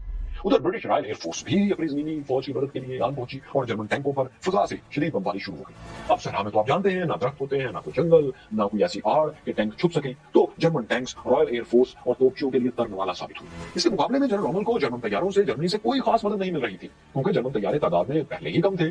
फिर एक वजह यह भी थी कि जर्मन फिजाइया ने जर्मन एयरफोर्स ने अपना 1000 टन फ्यूल टैंक फोर्सेस को दे दिया था। इससे जर्मन फिजाइया के पास फ्यूल कम रह गया था और वो ज्यादा परवाजों के काबिल नहीं थे। जनरल रोमेल की फोर्सेस सख्त मुश्किल में थी कि अचानक उन्हें एक कुदरती मदद बहरहाल मिली। रेत का एक तूफान उठा और पूरे महाज पर छा गया। इस तूफान में जर्मन टैंक्स दुश्मन की नजरों से बचकर छुपकर पेशकदमी करते हुए ब्रिटिश पोजीशंस के करीब पहुंच गए। यहां उन्होंने बरतानवी टैंक्स को खासा नुकसान पहुंचाया, लेकिन वो उनकी डिफेंस लाइन को नहीं तोड़ सके। इस पहाड़ी सिलसिले के गिर्द तैनात अंग्रेज फौज ने एंटी टैंक गन्स की मदद से बहुत से जर्मन टैंक्स तबाह कर दिए। इसी दौरान तूफान थम गया, आसमान से ब्रिटिश तैयारे भी फिर एक दफा आग बरसाने लगे। 6 रोज तक जबरदस्त लड़ाई होती रही, लेकिन अंग्रेजों ने जर्मन का हर हमला नाकाम बना दिया। नाजी फोर्सेस के साथ एक और मसला यह हुआ कि इस लड़ाई ने उनके फ्यूल का जखीरा जो पहले ही कम था उसे काफी हद तक खत्म ही कर दिया। अब तेल के बगैर टैंकों और गाड़ियों को चलाना तो नामुमकिन था। जनरल रोमेल को मालूम था कि अगर तेल का जखीरा बिल्कुल ही खत्म हो गया तो हमला तो दूर की बात, वो डिफेंस भी नहीं कर पाएंगे, वापस भी नहीं भाग पाएंगे। चुनाचे उन्होंने लड़ाई को मजीद तूल नहीं दिया और 5 सितंबर को अपनी फोर्सेस पीछे हटा दी। दोनों फौजें लड़ाई शुरू होने से पहले वाली पोजीशन पर वापस आ गई। यूं जनरल रोमेल ने अपना फ्यूल तो बचा लिया, लेकिन अल मुनहरफा की लड़ाई वो हार गए। इस जंग में 1750 ब्रिटिश सोल्जर्स हलाक, जख्मी या लापता हो गए। 68 टैंक्स और 67 तैयारे तबाह हुए। इसके मुकाबले में जर्मन और उनके इतालवी फोर्सेस का भारी जानी नुकसान मारा हुआ। 2900 सोल्जर्स उनके हलाक या जख्मी हुए। 49 टैंक्स, 36 तैयारे, 60 तोपे और 400 गाड़ियां भी जर्मन की तबाह हो गई। अल मुनहरफा की जीत के बाद 11 सितंबर तक जनरल मोंटगोमरी को वो भारी कुमक भी, वो भारी मदद भी मिल गई जिसका उन्हें इंतजार था। ताजा दम फौजी दस्तों के साथ 318 अमेरिकी शर्मन टैंक्स भी नहर सुएज के रास्ते उन तक पहुंच गए। इससे ये हुआ कि अंग्रेजों की टैंक पावर जर्मन से बहुत बढ़ गई, क्योंकि उनके पास शर्मन टैंक्स के जवाब का, उसके पाए का एक टैंक भी नहीं था। शर्मन टैंक्स का बैरूनी हॉल दोस्तों बहुत ज्यादा मजबूत था और इसे तबाह करने का, इस टैंक को तबाह करने का एक ही तरीका था कि शर्मन के फ्यूल टैंक्स को निशाना बनाया जाए। जाहिर है ये काम इतना आसान नहीं था, क्योंकि टैंक के किसी खास पॉइंट पर निशाना लगाना बहुत मुश्किल होता है, और वो भी उस वक्त जब उसे बचाकर भी बनाया गया। दूसरी तरफ शर्मन टैंक का एक गोला भी किसी जर्मन टैंक को तबाह करने के लिए काफी था। ये ताकतवर हथियार मिलने के बाद अब जनरल मोंटगोमरी के पास मौका था कि वो नाजी फोर्सेस को मिस्र से निकाल बाहर करें। उन्होंने हमले की तैयारी शुरू कर दी। उन्हें एक और एज ये मिला कि बीमार नाजी कमांडर रोमेल की छुट्टी की दरखास्त मंजूर हो गई। उनकी कमान जनरल जॉर्ज टॉमी को दे दी गई, लेकिन उनमें जनरल रोमेल जैसी काबिलियत तो नहीं थी। इस कमांडर ने फिर भी वही डिफेंस लाइन फॉलो की, वही डिफेंस प्लान फॉलो किया जो जनरल रोमेल ने इनको बना कर दिया था। जनरल रोमेल ने जर्मनी लौटने से पहले अल कतारा डिप्रेशन से बहरा रोम तक एक जबरदस्त डिफेंस लाइन दोस्तों कायम कर दी थी। इस दिफाई लाइन के आगे 8 किलोमीटर के दायरे में 5 लाख बारूदी सुरंगें बिछाई गई थी। इनमें ज्यादातर एंटी टैंक बारूदी सुरंगें थी, माइंस थी। ये माइंस सिर्फ बहुत भारी वजन पड़ने पर ही फट सकती थी, जैसा कि टैंक या कोई भारी भरकम फौजी गाड़ी आए तो ये माइन फटेगी। हाँ, किसी इंसान का कदम इस पर पड़ने से या बहुत हल्की गाड़ी इसके ऊपर आ जाए तो ये नहीं फटेगी। इन बारूदी सुरंगों को थोड़े थोड़े फासलों पर इस तरह बिछाया गया था कि एक बहुत बड़ी माइन फील्ड बन गई थी। एक ऐसी फील्ड जिसमें कई छोटी छोटी फील्ड्स थी। इनके दरमियान जर्मनों ने अपने गुजरने के लिए खुफिया रास्ते भी रखे हुए थे, जिनके रक्षेदार सिर्फ उनके पास थे। हर माइन फील्ड के आगे दिफाई चौकियां भी कायम कर ली गई थी। इन माइन फील्ड्स को जनरल रोमेल ने डेविल्स गार्डन्स यानी शैतानी बागात का नाम दिया था। माइन फील्ड से बिल्कुल पीछे मजबूत मोर्चों की दूसरी दिफाई लाइन थी। इन मोर्चों में जर्मन और उनके इतालवी, इटालियन, अतालवी फौजी एंटी टैंक गन्स संभालने तैयार बैठे थे। इस सेकंड डिफेंस लाइन के पीछे टैंकों के दस्ते तैनात थे। डेजर्ट फॉक्स ये इंतजाम करके और जनरल स्टॉर्मी को जरूरी ब्रीफिंग्स देकर जर्मनी लौट गए। यूं मिस्र के महाज पर दोस्तों सबसे काबिल जनरल कमांडर बरतानिया के रास्ते से हट गया और फिर उनके पास शर्मन्स भी आ गए। जब जर्मन्स अपनी डिफेंस लाइंस तैयार कर रहे थे तो ब्रिटिश जनरल मोंटगोमरी भी एक खास प्लानिंग ऑपरेशन बर्ट्रम में मसरूफ थे। ये प्लान एक जाली, एक फेक आर्मी की मदद से जनरलों को धोखा देकर सरप्राइज अटैक का प्लान था। उन्होंने फ्रंट लाइन के जनूबी तरफ, साउथ की तरफ हजारों की तादाद में डमी टैंक्स और डमी गाड़ियां खड़ी कर दी। फौजियों के पुतले नकली तोपों के गिर्द खड़े कर दिए। एक जाली फ्यूल स्टेशन और वाटर पंप लाइन भी बिछाना शुरू कर दी गई। मतलब ऐसा फेक किया गया। ये काम इतनी महारत से किया गया कि जनरलों को यकीन हो गया कि हमला अटैक, ब्रिटिश अटैक जुनूब की तरफ से होगा, साउथ से होगा। इसलिए उन्होंने अपने ज्यादातर टैंक, तोपें और एंटी टैंक गन्स उधर ही मुंतकिल कर दी। जब जर्मन धोखा खाकर जनूब की तरफ जा रहे थे तो जनरल मोंटगोमरी बड़ी खामोशी से अपने टैंक्स लेकर शुमाली सिंध जा रहे थे, नॉर्थ की तरफ से आ रहे थे। अपने टैंकों को जो आगे बढ़ रहे थे शुमाल की तरफ से, उन्हें इतनी महारत से ब्रिटिश ने कैमोफ्लेज किया कि दूर से देखने पर ये ट्रकों की तरह दिखाई देते थे। दुश्मन को यही अंदाजा होता था कि ये बेजरर सी फौजी गाड़ियां हैं जो किसी हमले के लिए तो बहरहाल जमा नहीं हो रही। दुश्मन को धोखा देने के अलावा बरतानवी फौज को तादाद का एडवांटेज भी दोस्तों हासिल था। उनकी फौज में ऑस्ट्रेलिया, न्यूजीलैंड, साउथ अफ्रीका और ब्रिटिश इंडियन फोर्सेज भी शामिल थी। इन सबको मिलाकर ब्रिटिश आर्मी के पास 2,20,000 फौजी और 1,029 टैंक्स थे, जबकि नाजियों के पास महज 1,16,000 फौजी थे और 547 टैंक्स थे। इस सब बर्तरी के बाद ब्रिटिश फोर्सेज ने जनरल रोमेल की बिछाई माइन से बचने के लिए भी अपनी फोर्सेज को खास तौर पर ट्रेन कर लिया था। 23 अक्टूबर की रात 9:40 पर बरतानवी फौज ने अगले स्टेप ऑपरेशन नाइट फुट यानी नर्म कदम का आगाज कर दिया। ये नाम इसे इसलिए दिया गया था क्योंकि इसमें पेशकदमी टैंकों ने नहीं बल्कि पैदल दस्तों ने करना थी।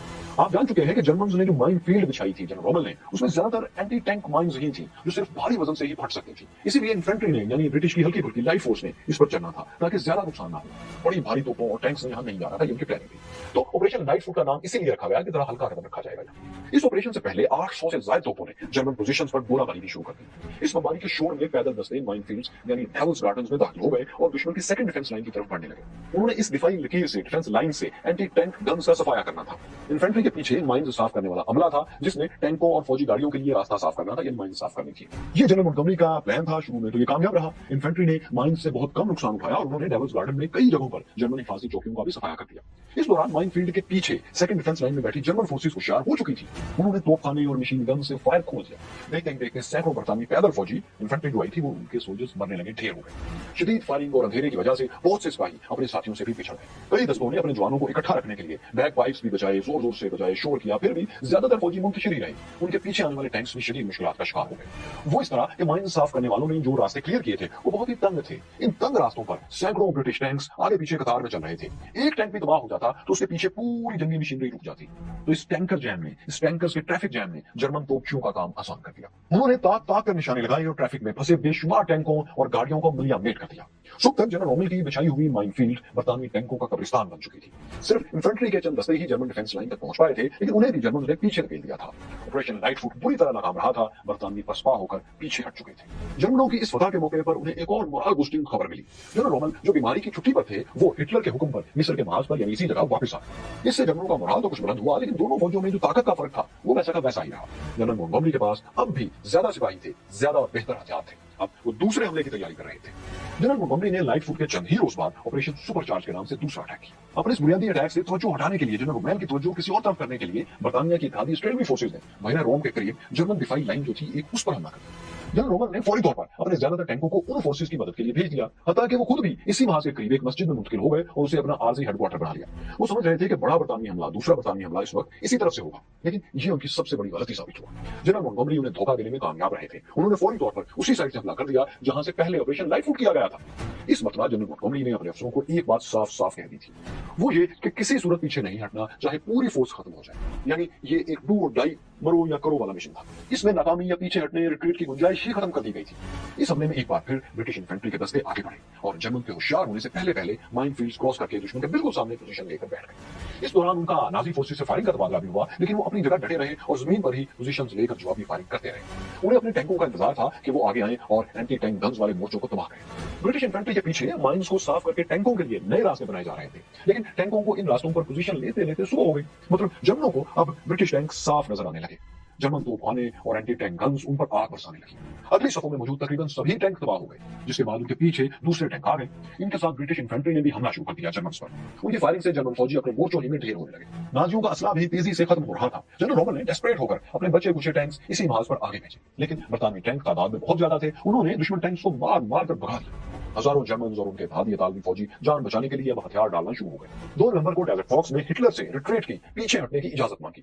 नाजी लीडर ने जवाब दिया, पीछे हटने का कोई रास्ता नहीं, तुम अपने जवानों को सिर्फ 2 ही रास्ते दिखाओ, या तो फतह या फिर मौत। लेकिन जनरल रोमल फतह से नाउमीद हो चुके थे, अपने जवानों की मौत भी उन्हें गवारा नहीं थी। 5 नवंबर को हिटलर की इजाजत के बगैर ही वो लिबिया की तरफ पसपा हो गए। उनके पास सिपाहियों को वापस ले जाने के लिए ट्रकों की तादाद कम थी, इसलिए उन्होंने सिर्फ जर्मनों को ही ट्रकों में बिठाया और हजारों अतालवी सिपाहियों को पीछे छोड़ दिया। इन फौजियों से कहा गया कि वो कुछ अरसा दुश्मन को रोक कर रखें ताकि बाकी फौज बचकर निकल जाए। ये सिपाही चंद दिन मुजाहमत करते रहे, लेकिन आखिर में इन्होंने भी हथियार डाल दिए और ये जंगी कैदी बन गए। अल अलामैन की जंग ब्रिटिश कमांडर जनरल मोंटगोमरी ने जीत ली थी। नहर सुएज यानी अंग्रेजों और उनके इत्तेहादियों की सप्लाई लाइन महफूज रही थी, ताहम इस फतह की कीमत ब्रिटिश को और उनके इत्तेहादियों को जर्मन से नुकसान से ज्यादा अदा करना पड़ी थी। इस लड़ाई में आप देखें कि 6,977 जर्मन और उनके इत्तेहादी फौजी हलाक या जख्मी हुए। उन्होंने 259 टैंक्स भी खोए थे।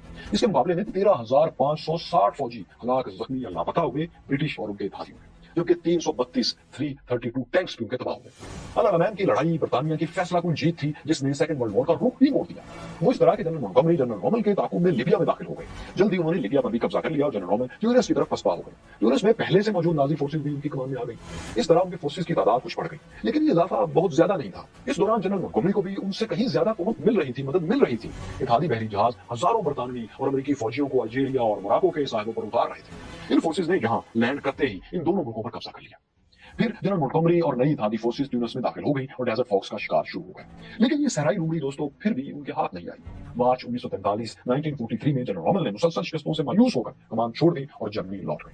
उनकी वापसी के कुछ ही अरसे बाद मई में ट्यूनिस के अंदर 2 लाख से ज्यादा जर्मन और इतालवी फौजियों ने सरेंडर कर दिया। यानी अल अलामैन में शिकस्त के महज 7 माह के अंदर शुमाली अफ्रीका से नाजी फोर्सेस का सफाया हो चुका था। अब यह खिता बरतानिया और उसके इत्तेहादियों के कब्जे में आ चुका था। इस कामयाबी के बाद इत्तेहादियों ने उसी वर्ष यानी 1943 में ही इटली पर भी हमला कर दिया, जो कि जर्मनी का इत्तेहादी था। इस मुहिम में जनरल मोंटगोमरी शामिल थे। अगले वर्ष 4 जून को एलाइड फोर्सेस इटली के दारुल हुकूमत रोम पर काबिज हो चुकी थी। फाशिस्ट लीडर मुसोलिनी की हुकूमत शुमाली इटली तक महदूद हो चुकी थी। इटली पर कारी ज़रब लगाने के बाद इत्तेहादी ममालिक नाजी जर्मनी पर बराह रास्त वार के लिए तैयार थे। इसके लिए जर्मन कब्जे वाले फ्रांस में फौजें उतारना जरूरी था। इत्तेहादी फौजें इस मुहिम के लिए बरतानिया में जमा होने लगी, लेकिन एक बार फिर अंग्रेज फौज की कमान जनरल मोंटगोमरी को ही सौंप दी गई। दूसरी तरफ एडोल्फ हिटलर ने इत्तेहादियों को रोकने के लिए जनरल रोमल ही को फ्रांस के महाज पर भेज दिया। एक बार फिर 2 पुराने दुश्मन जो अफ्रीका में लड़े थे, वो कमांडर्स आमने सामने आ रहे थे, लेकिन इस बार डेजर्ट फॉक्स को समंदर के किनारे जंग लड़ना थी। ये भी बहुत बड़ी और फैसलाकुन जंग थी, जिसे तारीख में डी डे के नाम से याद किया जाता है। इसकी कहानी आपको जनरल्स एंड बैटल्स के अगले हिस्से में दोस्तों दिखाएंगे। सेकंड वर्ल्ड वॉर के अफ्रीकी महाज की ये कहानी दोस्तों आपको कैसी लगी? जनरल मोंटगोमरी और जनरल रोमल में कौन बड़ा जंगजू था और क्या इख्तिलाफात के फैसले खून शाम जंगों से इस तरह होने चाहिए? हमें कमेंट्स में जरूर लिखें। ये फ्रांस की सरहद से नॉर्वे के शुमाली कोने तक जो इमेजिनरी लकीर आप देख रहे हैं, इसे अटलांटिक वॉल कहते थे। यह तकरीबन 4000 किलोमीटर लंबी एक डिफेंस लाइन थी, जिसे सेकंड वर्ल्ड वॉर दूसरी जंग अजीम के दौरान हिटलर की क़यादत में नाजी जर्मनी ने कायम किया था। मकसद ये था कि समंदर पार बरतानिया की तरफ से मेनलैंड जर्मनी पर जमीनी हमले को रोका जा सके। अटलांटिक वॉल के मोर्चों में भारी तोपें नस्ब थी, जो बहरी जहाजों को डबोने की सलाहियत रखती थी। इसके अलावा मोर्चों में मशीन गन्स और एंटी टैंक हथियार भी मौजूद थे। अब बरतानिया और उसके इत्तेहादियों ने जिनसे बचने के लिए ये दीवार बनाई गई थी। अगर जर्मनी को शिकस्त देना थी तो उन्हें ये दीवार हर कीमत पर तोड़ना थी। चुनाचे 1944 में उन्होंने इस सिक्योरिटी वॉल पर हमले का मंसूबा बनाया। उनका प्लान यह था कि फ्रांस के बॉर्डर पर जहां के जर्मनों का कब्जा था, वहां पर अटैक किया जाए और वहां से फिर आगे बढ़ते हुए जर्मन दारुल हुकूमत बर्लिन पर कब्जा कर लिया जाए। इस तरह नाजी अंपायर का खात्मा करने का उनका मंसूबा था। इस मंसूबे के लिए ब्रिटिश फोर्सेज ने बड़े पैमाने पर तैयारियां शुरू कर रखी थी। फैक्ट्रियों में धड़ाधड़ हथियार तैयार हो रहे थे। अंग्रेजों की मदद के लिए अमेरिकी फौज के लाखों सिपाही भी बरतानवी साहिलों पर उतर रहे थे। उनके पास टैंक्स और दूसरी जंगी मशीनरी भी थी। ताहद्दे निगाह गाड़ियों, टैंकों और तैयारों की कतारें लग चुकी थी। ये फोर्सेज दुश्मन से मुकाबले के लिए सख्त ट्रेनिंग्स कर रही थी। दुश्मन की शदीद बमबारी में समंदर कैसे अबूर करना है, दरियाओं और जंगलों में किस तरह लड़ना है, ऊंची नीची जमीन पर गाड़ियां कैसे गुजारनी है, ये सब तैयारियां जारी थी। बरतानिया में मौजूद इत्तेहादी फौजों के मरकजी कमांडर अमेरिकी जनरल आइजनहावर थे। तब जमीनी फौज की कमान उनके मातहत जनरल ब्रिटिश जनरल मोंटगोमरी कर रहे थे। दूसरी तरफ जर्मनों की कमान फील्ड मार्शल एडमंड रोमल कर रहे थे। जनरल मोंटगोमरी शुमाली अफ्रीका के महाज पर भी जनरल रोमल को हरा चुके थे। अब ये दोनों पुराने दुश्मन एक बार फिर यहाँ आमने सामने थे। एक फैसलाकुन जंग होने जा रही थी, जिसने नाजी अंपायर की तकदीर का अब फैसला करना था।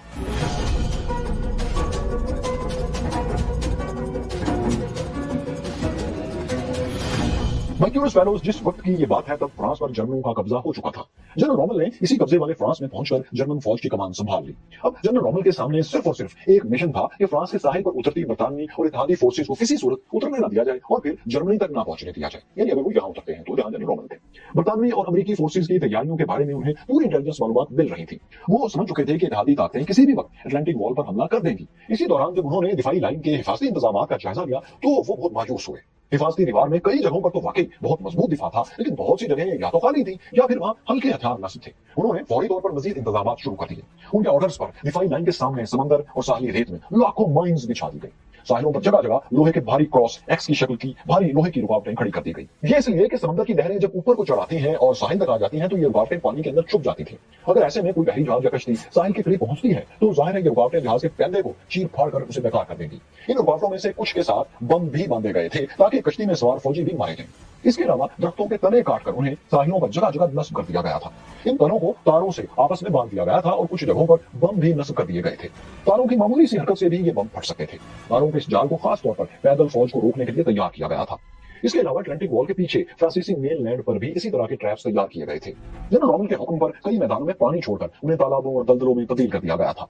इनमें टैंक और फौजी गाड़ियों का गुजरना मुश्किल था, सो इसलिए ये किया गया था ताकि बरतानवी फौज अगर अंदर आ जाए तो यहाँ फंस जाए। जनरल रॉमल हिफाजती इंतजाम पर भरपूर तवज्जो तो दे रहे थे, लेकिन उन्हें एक बहुत बड़ा मसला भी दरपेश था। वो ये कि 4000 किलोमीटर लंबी दिफाई लाइन के चप्पे चप्पे पर किसी सूरत बारूदी सुरंगें नहीं बिछाई जा सकती थी और न ही ऐसी रुकावटें खड़ी की जा सकती थी कि दुश्मन को हर जगह से रोका जा सके। इसके लिए जितना वक्त और जितने पैसे दरकार थे वो जर्मनी के पास नहीं थे। यही वजह थी कि जनरल रॉमल की तमाम तर कोशिशों के बावजूद अटलांटिक वॉल को नाकाबिले शिकस्त नहीं बनाया जा सका। इसमें बहुत सी जगहों पर ऐसे गैप्स आखिर वक्त तक बाकी रहे जहां से हमलावर यानी बरतानवी इत्तेहादी फौज बड़ी आसानी से अंदर दाखिल हो सकती थी। अब बरतानिया और अमेरिका यानी अलाइड पावर्स ने फैसला करना था कि वो कब और किस मुकाम से हमला करेंगे।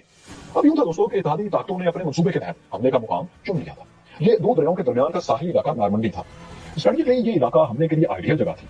यहाँ ऐसे खुले मैदान थे जहां टैंकों की पेशकदमी बहुत आसान थी। इत्तेहादियों का प्लान 3 मराहिल पर मुश्तमिल था। पहले मरहले में उन्होंने नॉर्मंडी के साहिल के साथ एक बड़ा इलाका कब्जे में लेना था जहां वो मजबूत जंगी बेसिस कायम कर सके, इस तरह का इलाका। दूसरे मरहले में उन्होंने बरतानिया से अपने ताजादम फौजी दस्तों और जंगी मशीनरी को इन्हीं बेसिस तक पहुंचाना था।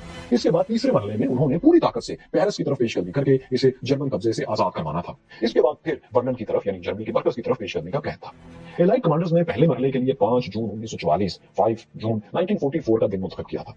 ये इसलिए क्योंकि पेशगोइयों के मुताबिक 5 जून की रात हमले के लिए मौसम काफी साजगार था। उस रोज चांद की रोशनी में फौजी बासानी अपने टारगेट्स को देख सकते थे। इसके अलावा समंदर का मद्दोजहर उतार चढ़ाव भी कम रहना था, यानी समंदर पुरसुकून होना था, जिसकी वजह से साहिल पर पानी ज्यादा दूर तक नहीं चढ़ा हुआ होना था। इसका मतलब यह था कि साहिल पर खड़ी रुकावटें पानी में छुप नहीं सकती थी और इन्हें दूर से देखना और इनसे बचना आसान था। तो इन्हीं वजूहात की बिना पर इत्तेहादियों ने हमले की एक तारीख, एक डेट तय कर ली, लेकिन वो आपसी गुफ्तगू में अब वो तारीख नहीं बोलते थे, बल्कि हमले के दिन को डी डे कहते थे, 5 जून नहीं कहते थे। इसलिए यह हमला डी डे के नाम से मशहूर हुआ। माइक्यूरस फेलोज इत्तेहादियों ने हमले के मुकाम और वक्त का तयन अपने तौर पर तो बहुत सोच समझ कर लिया था, लेकिन अभी उनके सामने एक और बहुत बड़ा चैलेंज मौजूद था और हमले से पहले उससे निपटना बहुत जरूरी था।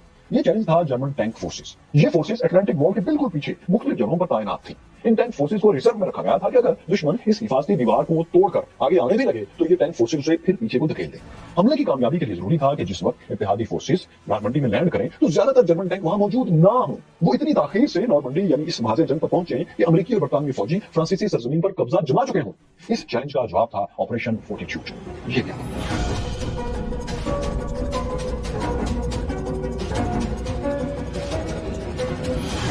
माइक्यूरस फेलोज, आप पिछली वीडियो में जान चुके हैं कि अल अलामैन लड़ाई जीतने के लिए जनरल मोंटगोमरी ने ऑपरेशन बर्ट्रम लॉन्च किया था। इसमें डमी फौजियों और गाड़ियों के जरिए दुश्मन को धोखा दिया गया था। ऑपरेशन फोर्टिट्यूड भी ऐसा ही एक मिशन था। ये दोस्तों आपके सामने इंग्लैंड का साहली कस्बा डोवा है। इस कस्बे के सामने समंदर पार फ्रांस का इलाका कैले है। एलाइड कमांडर्स ने यह किया कि हजारों की तादाद में टैंक्स, फौजी गाड़ियां और दूसरे हथियार डोवा में जमा कर लिए। उनको देखकर यह लगता था कि इत्तेहादी फौजें कैले के रास्ते फ्रांस में दाखिल होने की तैयारी कर रही हैं। इत्तेहादियों ने बड़े पैमाने पर वायरलेस पर जाली ट्रांसमिशन भी शुरू कर दी, ऐसी ट्रांसमिशन जिन्हें जर्मन सुन सकते थे। इन ट्रांसमिशन में मुख्तलिफ फौजी अफसर ऐसी बातें करते थे जिनसे लगता था कि हमला कैले पर ही होगा। फिर ब्रिटिश इंटेलिजेंस ने अपने डबल एजेंट्स को इस्तेमाल करके जर्मन इंटेलिजेंस को ये जाली इन्फॉर्मेशन भी दे दी कि हमले का मुकाम यही है, यानी कैले का इलाका। वैसे आपके में होना चाहिए कि ये बरतानिया से फ्रांस तक का सबसे मुख्तसर समुद्री रास्ता भी है। तो इत्तेहादियों का ये धोखा देने का प्लान कामयाब रहा और German Nazi leader Adolf Hitler धोखा खा गए। उन्होंने फौरी तौर पर अपनी ज्यादातर टैंक फोर्सेस और रिजर्व फौजी दस्ते कैले में भेज दिए और नॉर्मंडी का महाज खाली छोड़ दिया। तो दोस्तों एक दफा फिर अफ्रीका के महाज की तरह यहाँ फिर जर्मन लीडर्स धोखा खा गए कि एक डमी फौज को असल फौज समझ बैठे। ये सारे टैंक्स और फौजी गाड़ियां जो एलाइड फोर्सेस ने बरतानिया ने खड़ी की थी, ये तो रबड़ के बड़े बड़े गुब्बारे थे। ये इतने हल्के फुल्के थे कि एक जवान भी उन्हें इधर उधर कर सकता था। चंद लोग मिलकर एक पूरा टैंक उठाकर ले जा सकते थे। इत्तेहादी अपने असल हथियारों और फौजों को खुफिया तौर पर तो दूसरे मुकाम पर जमा कर रहे थे जहां से उन्होंने असल में नॉर्मंडी पर अटैक करना था। इस हमले का कोड नेम यानी नॉर्मंडी पर हमले का कोड नेम ऑपरेशन ओवरलॉर्ड था। इस ऑपरेशन में नॉर्मंडी के साथ 80 किलोमीटर पर फैले 5 बीचेस पर साहिलों पर अटैक होना था। ये पॉइंट्स यूटा, ओमाहा, गोल्ड, जोनो और सॉर्ड थे। 4 और 5 जून की रात हमले की तैयारियां अरूज पर थी। हजारों इत्तेहादी फौजी लैंडिंग बोट्स में बैठ चुके थे, लेकिन अचानक एक बड़ी रुकावट आ गई। समंदर में तूफान आ गया। तेज बारिश शुरू हो गई और हमला मुलतवी करना पड़ा। जनरल आइजनहावर बहुत परेशान हुए। अगर तूफान कुछ दिन और जारी रहता तो इसका मतलब था 1 महीने की ताखीर, क्योंकि फिर चांद की मतलूबा रोशनी और पुरसकून समंदर 1 महीने बाद मिलना था। मगर आप जानते हैं कि दौरान जंग तो पल का भरोसा नहीं, 1 महीना किसने देखा है। इस दौरान दुश्मन को पोजीशन के बारे में जरा सी भी टिप मिल जाती कि वहां तो जाली टैंक्स खड़े हैं तो समझो खेल खत्म। तो किसी भी अनहोनी से बचने के लिए जनरल आइजनहावर ने फौरी तौर पर माहिरीन मौसमियात को बुला लिया। इन माहिरीन ने अमेरिकी कमांडर को बताया कि तकरीबन 24 घंटे बाद यानी 5 और 6 जून की दरमियानी रात मौसम बेहतर हो जाएगा। आइजनहावर के लिए बस इतना ही काफी था। उन्होंने फैसला कर लिया कि वो 6 जून की रात ही हमला करेंगे, यानी डी डे सिर्फ 24 घंटे के लिए मुलतवी किया गया, 1 महीने के लिए नहीं। दूसरी तरफ जर्मनों की बदकिस्मती के इतने नाजुक वक्त में उनके मरकजी कमांडर जनरल रॉमल वहां मौजूद ही नहीं थे। मंगल 6 जून यानी जिस रात हमला होना था वही जर्मन जनरल की एहलिया की सालगिरह का भी दिन था। जनरल रॉमल ये सालगिरह मनाने फ्रांस में अपनी फोर्सेज को छोड़कर जर्मनी आ गए। उनके पीछे तबाही मच गई। 6 जून का सूरज निकलने से पहले इत्तेहादियों ने भरपूर हमला कर दिया, लेकिन ये हमला समंदर की तरफ से नहीं बल्कि फजा से किया गया था।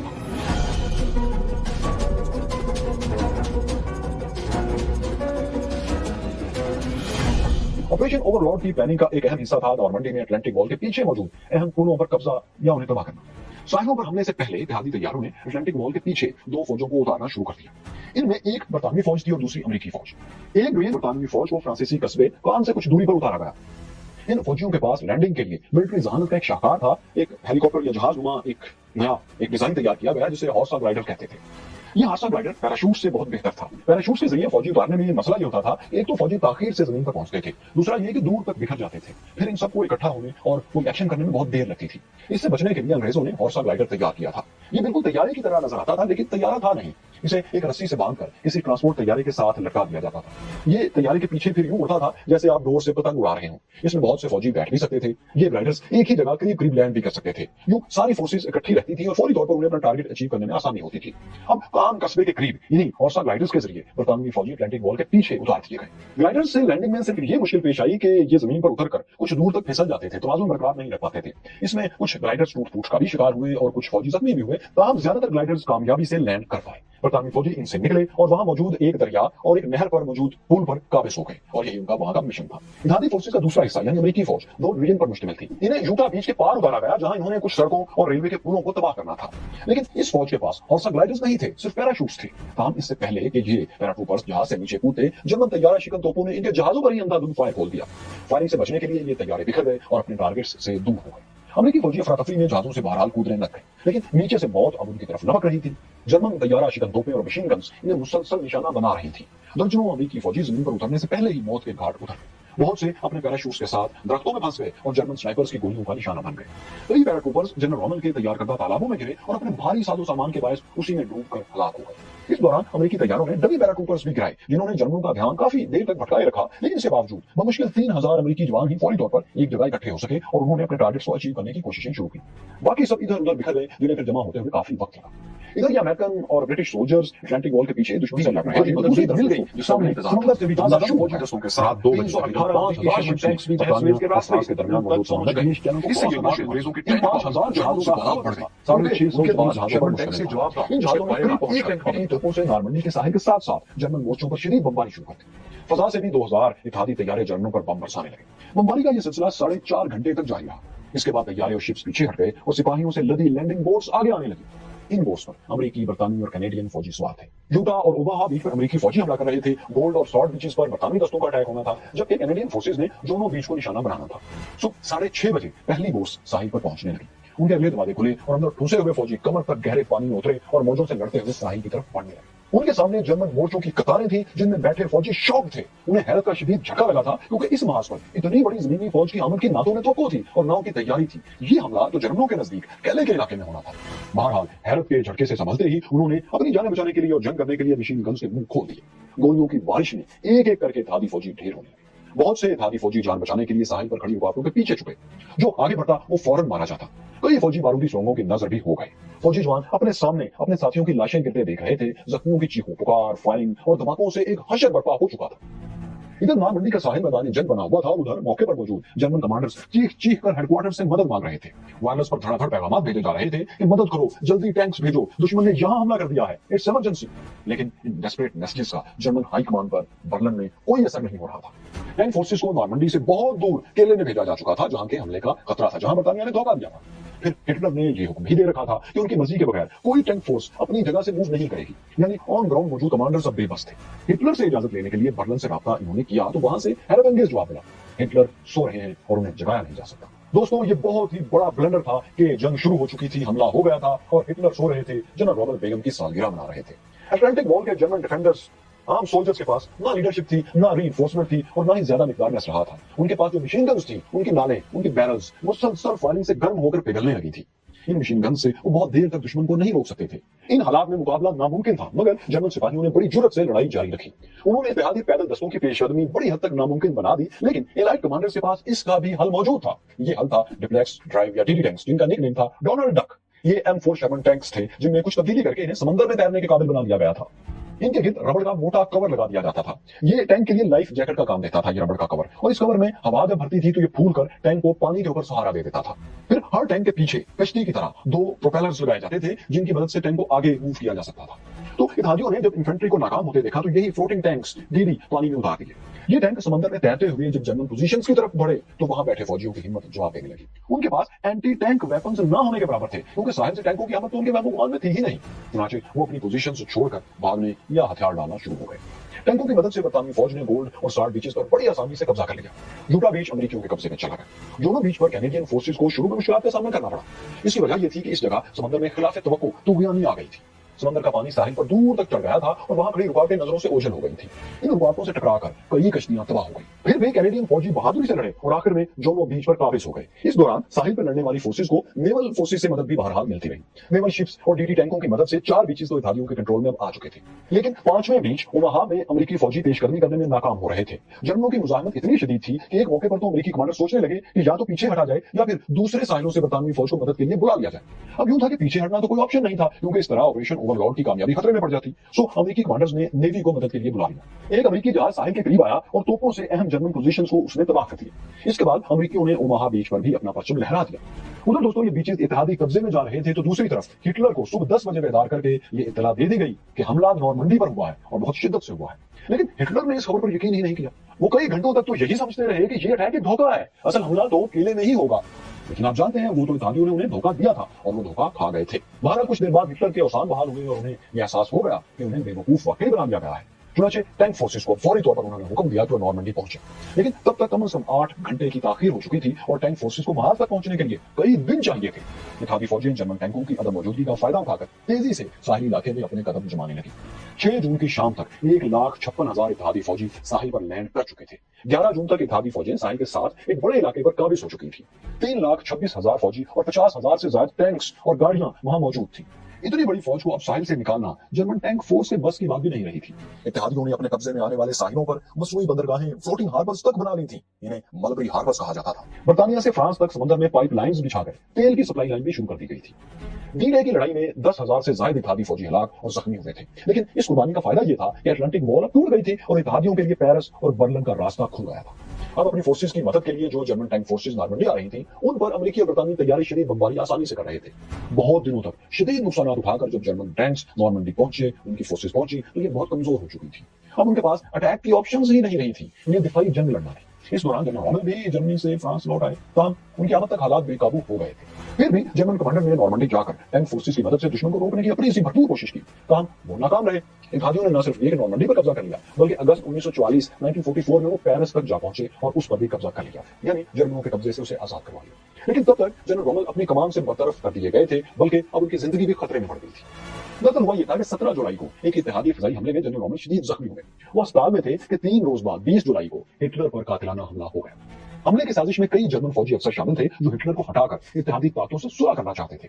इस तरह वो जर्मनी को इत्तेहादियों के कब्जे में जाने से बचाना चाहते थे। उनके इशारे पर एक अफसर क्लास स्टॉफनबर्ग ने पोलैंड में नाजी फौजी हेडक्वार्टर का कॉन्फ्रेंस रूम बम से उड़ा दिया।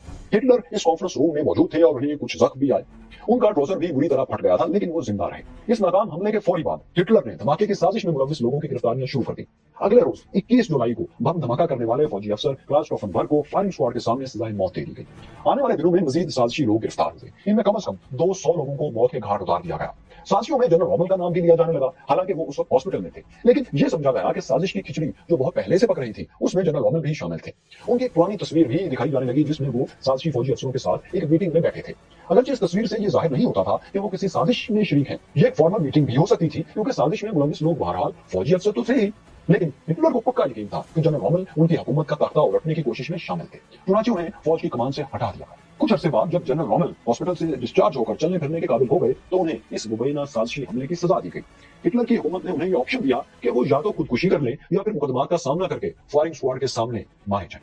खुदकुशी करने में फायदा यह था कि उन्हें गद्दार की तरह नहीं बल्कि एक हीरो की तरह दफन किया जाना था और उनके खानदान को उनकी पेंशन और दूसरे बेनिफिट्स भी मिल जाने थे। जनरल रोमल ने खुदकुशी वाली ऑप्शन कबूल कर ली। उन्होंने अपनी यूनिफॉर्म वाली वो जैकेट पहनी जो उन्होंने शुमाली अफ्रीका के सहरा में लड़ते हुए पहनी थी। इस सहराई जंग और वर्दी ने उन्हें डेजर्ट फॉक्स का लक़ब दिलवाया था। अब वो इसी यूनिफॉर्म में मरने के लिए जा रहे थे। उन्होंने अपनी फील्ड मार्शल वाली छड़ी भी साथ ले ली। फिर वो घर से निकले और कार में बैठकर आबादी से कुछ दूर चले गए। वीडियो में नजर आने वाले मुकाम पर पहुंचकर उन्होंने साइनाइड कैप्सूल खाकर खुदकुशी कर ली, जहां एक यादगार है करीब ही उनकी कब्र थी। जनरल रोमल ने जब खुदकुशी की तो नाजी एम्पायर अपने खात्मे के करीब पहुंच चुकी थी। इत्तेहादियों ने फ्रांस पर कब्जा कर लिया था और 1944 के आखिर तक वो जर्मनी की सरहद तक पहुंच चुके थे और इस पर बड़े हमले की तैयारी कर रहे थे। मगर दोस्तों, अमेरिका और बरतानिया अटलांटिक वॉल को तोड़कर पेरिस तक तो पहुंच गए थे, लेकिन बर्लिन तक वो पहले नहीं पहुंच सके। उनकी आमद से पहले मशरकी मुहाज ईस्टर्न फ्रंट से आने वाले रूसी फौजी दस्तों ने बर्लिन को घेर लिया। ये यूरोप में सेकंड वर्ल्ड वॉर, दूसरी जंग अजीम के आखिरी मार्के की शुरुआत थी। मार्च 1945 के आखिर तक सेकंड वर्ल्ड वॉर में नाजी जर्मनी शिकस्त के दहाने पर था। ईस्टर्न साइड से मशरिक की तरफ से रूसी फौजें दरिया और के किनारे तक पहुंच चुकी थी। मगरिब की तरफ से अमेरिकी फोर्सेस दरिया एलब के किनारे पर थी। इन दोनों दरियाओं के दरमियान में थर्ड राइख यानी नाजी जर्मन एम्पायर का कैपिटल बर्लिन था। ये वो शहर था जिस पर कब्जे से यूरोप में सेकंड वर्ल्ड वॉर खत्म हो सकती थी। अब इत्तेहादी फोर्सेस में से जिस मुल्क की फोर्स पहले बर्लिन पर कब्जा करती उसे नाजियों को हराने का क्रेडिट तो मिलता ही, लेकिन साथ में एक बड़ा बोनस भी मिलता। ये बोनस था वो जर्मन साइंटिस्ट जो हिटलर के एटमी प्रोजेक्ट्स और जदीद हथियारों के मंसूबों पर काम कर रहे थे। इनकी गिरफ्तारी और नाजी हथियारों के डिजाइन तक रसाई रूसियों का भी ख्वाब था और अमेरिकियों का भी। इसलिए दोनों ताकतों के दरमियान बर्लिन पर कब्जे की रेस लगी हुई थी। लेकिन अचानक कहानी में ट्विस्ट आया और अमेरिका इस रेस से बाहर होगा। अमेरिकन कमांडर्स को अंदाजा हुआ कि बर्लिन की जंग में उनके कम से कम 1 लाख फौजी 100,000 सोल्जर्स मारे जा सके। वो इतनी बड़ी कुर्बानी देने पर तैयार ही नहीं थे, सो उन्होंने रूस के लिए खाली मैदान छोड़ दिया। यूएस कमांडर जनरल आइजनहावर ने रूसी हुक्मरान जोसेफ स्टालिन को टेलीग्राम भेजा। उसमें लिखा था कि बर्लिन अमेरिकियों का टारगेट ही नहीं रहा, हमारी फोर्सेस शहर के मगरिब में एलब रिवर के किनारे से आगे नहीं आएंगी। ये पैगाम मिलने के चंद रोज बाद स्टालिन ने बर्लिन पर फैसलाकुन हमले का सिग्नल दे दिया, जो यूरोप में सेकंड वर्ल्ड वॉर की आखिरी बड़ी लड़ाई की तैयारी शुरू हो गई। इसे बैटल ऑफ बर्लिन कहा जाता है।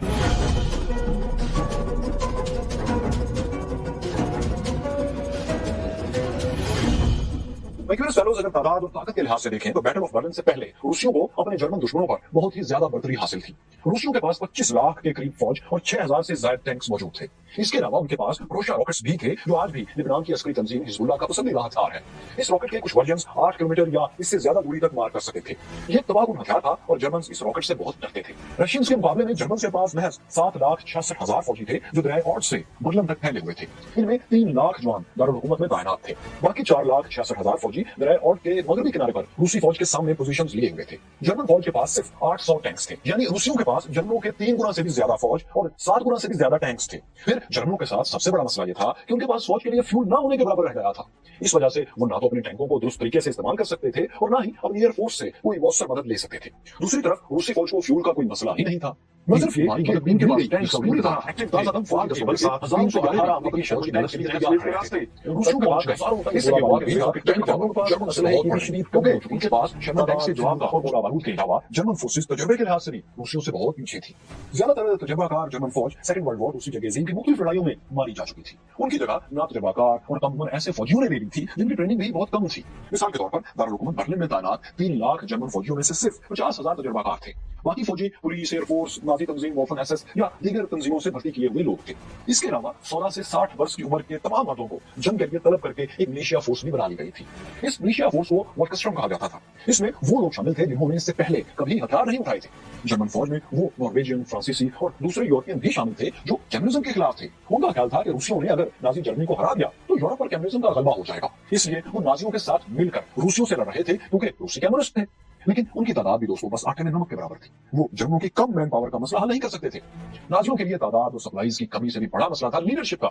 जर्मन लीडर एडॉल्फ हिटलर मुसलसल शिकस्तों के बाद अपनी कायदाना सलाहियतें खो चुके थे। वो इस डीप डिल्यूजन, इस गहरे धोखे का शिकार थे कि अव्वल तो रूसी फौज बर्लिन पर हमला करेगी ही नहीं, लेकिन अगर करेगी भी तो शहर के चप्पे चप्पे को वो उसके लिए स्टालिन ग्राड बना देंगे, बिल्कुल वैसे जैसे रशियंस ने अपने इलाके में नाजियों से जंग की थी। उसी तरीके से हिटलर का ख्याल था कि वो भी रूसियों को हरा देंगे बर्लिन में। उन्हें इतना ओवर कॉन्फिडेंस था कि उन्होंने दूसरे महाजों से फौज हटाकर बर्लिन बुलाने से भी इनकार कर दिया, बल्कि शहर और उसके इर्द गिर्द तैनात कई टैंक दस्तों को भी चीकोस्लोवाकिया किया और हंगरी में फंसी हुई अपनी फोर्सेस की मदद के लिए भेज दिया। हिटलर के इस हद से बढ़े हुए अरमान की एक वजह ये थी कि उन्हें शहर में मौजूद बर्लिन में मौजूद अपनी लाखों की फोर्स पर बहुत भरोसा था, क्योंकि इनमें से एक एक सोल्जर उनके आखिरी कतरे तक लड़ने के लिए तैयार था और शहर के अंदर मौजूद एक दिफाई फौज की इतनी तादाद एक शहर को बचाने के लिए बहुत होती है।